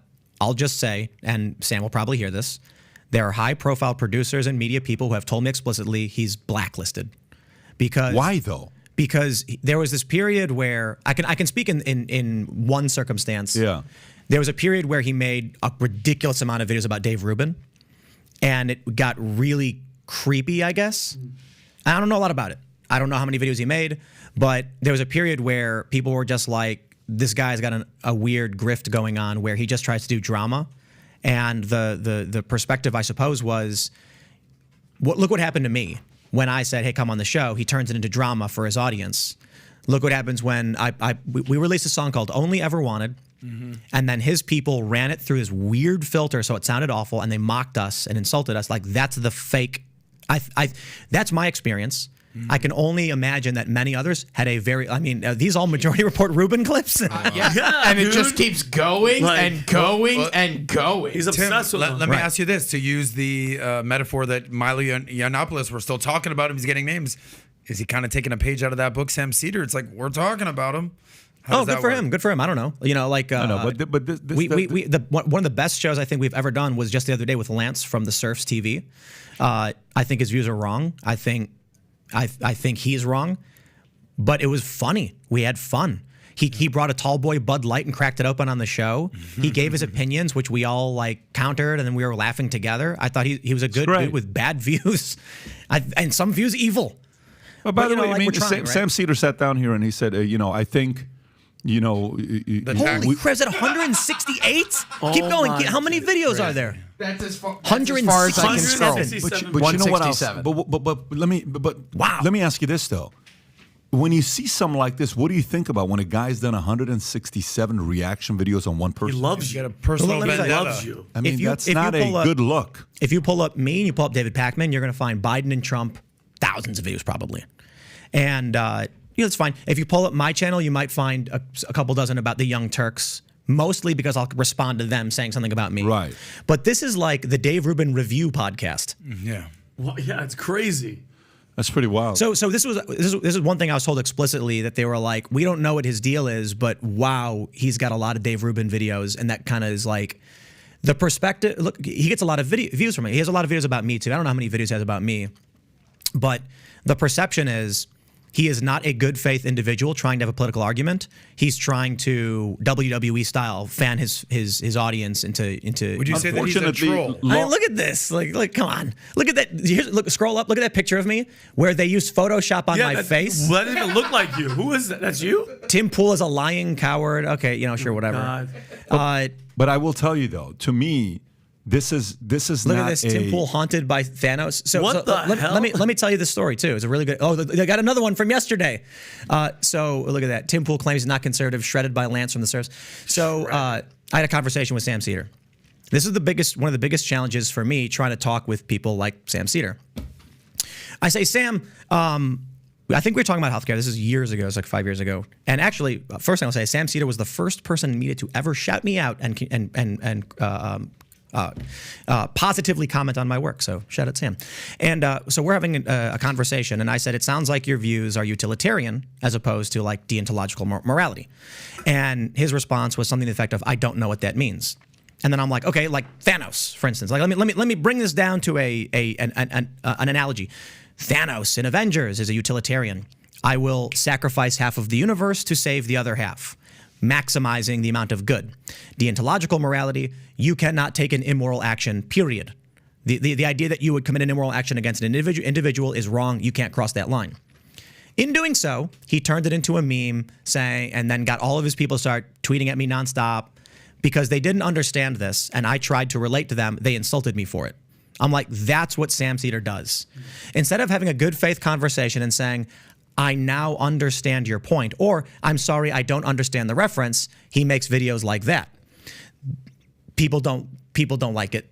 You know what I mean? Like his audience might like it. It's WWE style politics, and so there's higher format shows that are just like we don't associate with this guy, and I think he knows it. And I think what you were just saying about getting those messages, he knows it, and he complains about it a lot. It's like, bro, clean your act up and stop doing this stuff. And maybe you might find some redemption. But you know what? Far be it for me to tell you to stop doing what works. If it ain't broke, don't fix it. I'm sure the dude's making $1 million or something. So let me ask you, we got a super chat here. Someone's asking, how much of a super chat will it take for Tim to remove his beanie? What's that all about? It's because I always wear the beanie. Oh, okay. I love it. How much of a super chat would it take? No, it's not going to happen. It's my Okay, I got you. It's like Tom, I don't know what that. It's my brand. I got it. By the way, do you have a beanie sponsorship? Nope. We do have someone who's making them for us. But are you selling a beanie? Do you sell that as a merch or no? No, but everyone wants us to. But the long story short of it is, I am bald. Like that's not a secret. I don't know. But people say things like I wear it because of that. I've always worn the beanie since I was a teenager, skateboarding, and then slowly the hair starts disappearing. You know, that's just what happens. But I actually met a guy after Occupy Wall Street who worked for Puff Daddy, who said to me after I got all this press attention and I was featured in Time Magazine, he was like, never take that off. So $100,000 super chat is not going to do it. I mean, I got to be completely honest, dude. That doesn't move the needle for me. But like, think about it. I like that, dude. How many Beanie Babies would you have to sell? But let me put it this way. I love it. I was invited to I'll just keep it simple, a high-profile black tie affair for the Democratic Party, and I said, "Wonderful, I will show up in my standard attire." And the response was, "It's a black tie affair." And then I said, "Yes, I'm going to show up wearing a hoodie and jeans." And they said, "Well, then you can't come." And I was like, "Then I won't go." And I'm like, "What is it worth it to me to wear a suit to go to your party? It's not worth it." Would you wear the suit but keep the beanie on though? I will never wear a suit. Straight up. Never wear a suit. It's just that's your line in the sand. Suits, nope, they're not happening. No suits, Beanie not gonna for happen. life. You don't even own one. I do not own a suit. I will not wear a suit. As formal as I will get is a Volcom shirt with the sleeves rolled up. I have a blue one. I have a black This is one. as formal as you get. This is fairly formal for me. Thank you for dressing up for the In a podcast. few hours, I will be wearing shorts and On a a boat. t-shirt with On no a- beanie on a boat. and flip-flops on a love boat. Okay, so let's Is do the this. beanie going to be on the boat? No. Oh, beanie's off. I'm going to be on a jet ski in the water. He's out there having Beanie's fun. off. Good for you. You know. But this basically is my suit. You know I what like I mean? it. I'm not mad at it, All right, dude. RFK Jr. Let's wrap it up with RFK and we'll be done. RFK Jr. vows to pardon Snowden, Assange, and other whistleblowers if elected. RFK, Democratic presidential candidate, vowed to pardon Julian Assange, Snowden, and other whistleblowers if he's elected as president. The America I love doesn't imprison dissidents.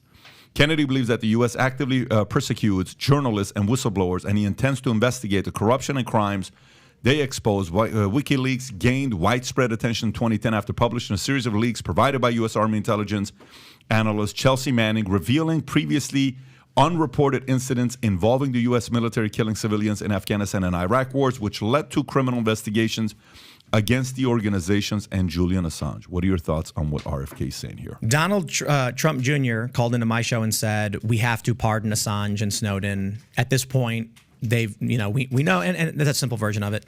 That is probably one of the most important things for me in terms of who I'm going to vote for. If you put all the presidential candidates up on stage and they all say we will not pardon Assange, and RFK says he will, I'm voting for him. Julian Assange is an active assassination. Julian Assange is a journalist. He was falsely accused of sex crimes, it's fabricated garbage and nonsense. They've since been dropped. They used it as a pretext to stop him from doing the work that he was doing because he was exposing corruption. He was running a journalistic organization that received leaks and then published them the same as any other newspaper. They forced him to be into the Ecuadorian embassy for a decade where he's been slowly dying, and they tried destroying his name. It is such an egregious action of evil that it's one of the most important issues to me in terms of what someone can do. Now, a lot of people have said, Tim, do a fundraiser for him. And I'm like, there's only so much I can do in terms of the one issue of Julian Assange. But his pardon is absolute as far as I'm concerned. Snowden, flip a coin for me. He should probably be pardoned, but it's not the same. Edward Snowden is not a whistleblower. He's a leaker. He grabbed a collection of documents and he released them to the press without knowing what they were. Very, very different from blowing the whistle. Julian Assange is not a whistleblower or a leaker. He's a journalist who received information and then published it, and so they literally destroyed everything that made him who he was. Yep. Evil. to an insane degree. And it's crazy, Tim, how they always use the sexual assault thing with him, with Andrew Tate, with Brett Kavanaugh. It's always like, oh, you did something to a woman, and nobody even. That's it. You're finished. Well, they're smart, right? You go back in time. You take a look at Martin Luther King Jr. You take a look at JFK, and whatever you think about them, they've become immortal. Their ideas, their words, they can never be stopped. I think the deep state understood that whether they were involved or not, after watching that happen, saying, hey, if you kill somebody, you're going to make them a hero. What do you got to do? You got to character assassinate them, destroy their legacy. So the first thing you do is you go for the most reprehensible, because in the United States, sex crimes are considered particularly heinous. Well, there you go. Julian Assange is falsely accused of rape. The media then lies in lockstep with each other. He's then detained for questioning. He says, if I stay here, they're going to extradite me to the United States. So he flees to the Ecuadorian embassy. Lo and behold, under Donald Trump, it's Donald Trump who did this, and he was wrong to do it. They are trying to extradite Julian Assange, and so is the Biden administration. Now, I asked Trump Jr., will your dad pardon Julian Assange? And he says, or should we, something to that effect. He said, yes, we have to do it at this point. We know about the corruption. I believe him.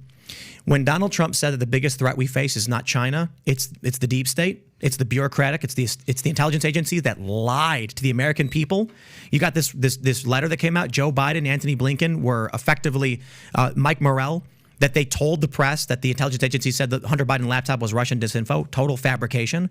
The intelligence agency's former colluded to mislead the American public. These people are evil. They want power. They will get it at whatever cost. They lied about Trump every step of the way. When Trump Jr. says we're going to pardon these guys, this is what I like about a Trump second term. The revenge, I believe it. And I'm not saying he's going to go and just be recklessly destroying things. I think he's going to go in, he's going to pull up his tie, and he's going to be like, pardon for that guy, a pardon for that guy, and you're fired, and you're fired, and you're fired.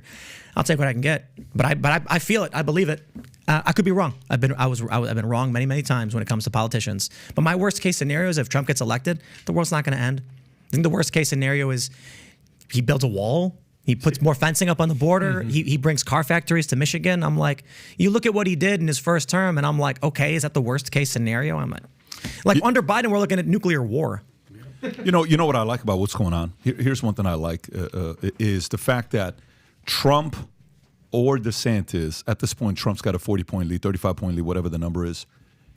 There's a couple guys that are bringing up topics that's resonating with voters that I think is going to be a great case to pay attention to run on for 2024. Vivek being one of them. I would be watching exactly, I'd have my guys pull up a report on the top 20 messages Vivek has given and what's resonating the most, and I would bring him in because I think he's making very good case on woke, on ESG, on DEI. That messaging is resonating. There's an audience for that. I think RFK is talking about certain things that's you can watch and see how the audience is reacting for that as well. That can help out for the 2024 election. I think these two guys are very important. By the way, the guy that's supporting Shiva gave another $500. Wow. What do you call it? This is another person apparently. That's another $500. Gave $500 and Jesus. says, "You guys don't." He says, "Does PBD and TP have the balls to host this debate, or will they grift off 4 years later on posture?" So we're saying Dr. Shiva is running for U.S. president. He's issuing a challenge to Elon Musk, Tucker Carlson, RFK, three of these to address the lies, deception, and contradictions on free speech, censorship, and vaccines. So I want to say, can I say something? Go for it, yeah. If someone super chats into my show and says, "You're going to grift, you're a coward, why won't you host these debates?" I just scroll. If someone super chats me and says, "Big fan of the show, you have a tremendous opportunity, Dr. Shiva's fantastic, please consider him," I'll say, "Can you guys look into Shiva and see what we can do there?" But I want to make a point here, and I'm glad you said that. Just a thought for you, Chris, for you to be thinking about. You just spent $1,000. We appreciate it. Thank you. It'll go into the Valuetainment Fund to go make that offer even thicker for Tucker Carlson. Yes. So you just made $1,000. $100 million and I thank you for that. $1,000. Yeah. But this is what I will tell you. I sense a trend with people who support him. Him and I had a conversation together 3 years ago. We got on a phone call. We talked. Pull him up. Don't pull him up. No, don't pull him up. Rob, don't do that. No, Adam, don't do that. Sorry. There's a part of me that I will host anybody. I will host anybody. We had Antonio Brown here, disrespecting, no problem. I'm curious. We'll have Roland Martin here, constant from the beginning to the end was uncomfortable, no problem. We'll have a lot of different people that are beyond, that we agree with, disagree with, any of that stuff. We had Slavoj Žižek, who's a communist. I had professor from UC Riverside, or Riverside Community College, who's a full-blown communist professor there, who says the two greatest leaders of our generation are Mao and who was the other person? He said Mao and Stalin. I said, if a kid is 22 years old watching this right now and he's aspiring one day his life to become a major player in the world, would he be better for society to be the next Jeff Bezos or the next Stalin Mao? He says it's not even close. Wow. He is better for society to be the next Mao or Stalin than to. This is what this professor from Riverside Community College said, and it's got 1 million views. It was one of the best conversations we had. I had, who's the guy that said we give all our employees $70,000 a year? And then Dan Price, I think is his name, and he came out. You heard all these stories about what's happening with them. But we had him on. Hour and a half conversation. It was complete opposite side politically, philosophically. I said, if you're so noble, who owns 100% of your company? He says, I do.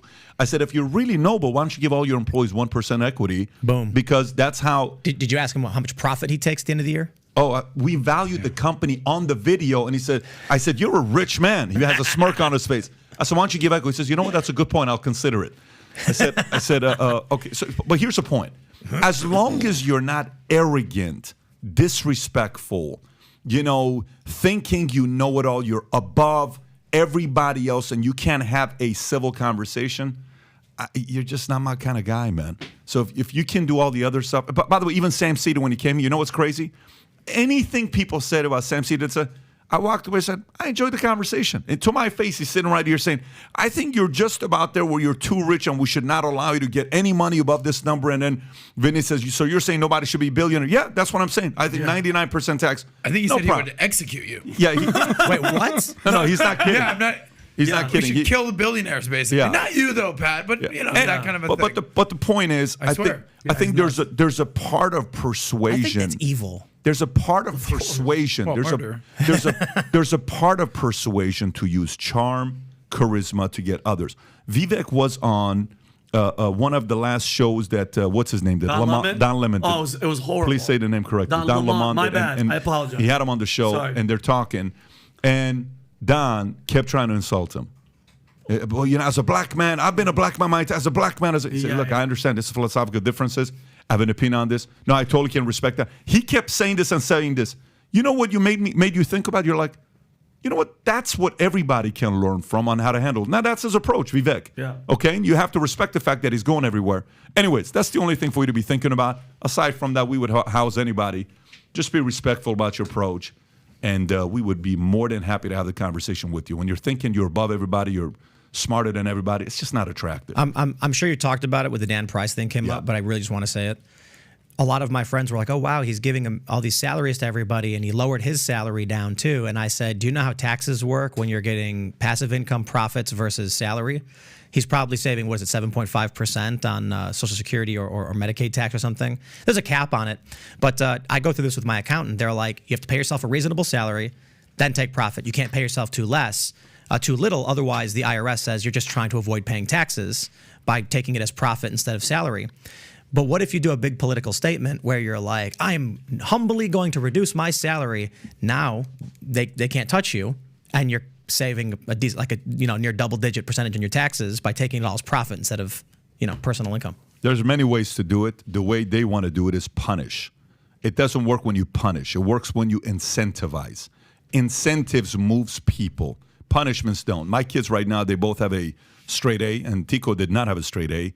Dylan's his worst grade right now is 95%. You know why? Because he's got such great incentive system in our household where the progressive tax works backwards. You get incentivized by doing better. I love so that. Finish. I don't want. No, you can go ahead. When I was a kid, we would get $5 for every A in our report card. Yeah. 3 for every B, 1 for every C, and nothing for D's and F's. Okay. And so we really wanted to get straight A's. Yeah. And then we get $50. We go buy Legos. See? And then you drop that at 14 years old. So I don't know. Maybe they changed the compensation structure. See? Mom's like, you know what? Now we're giving it $5 for F's, and if you drop out, it's $1,000. I don't know what happened there, but I agree with you. It was like the best thing I could have done.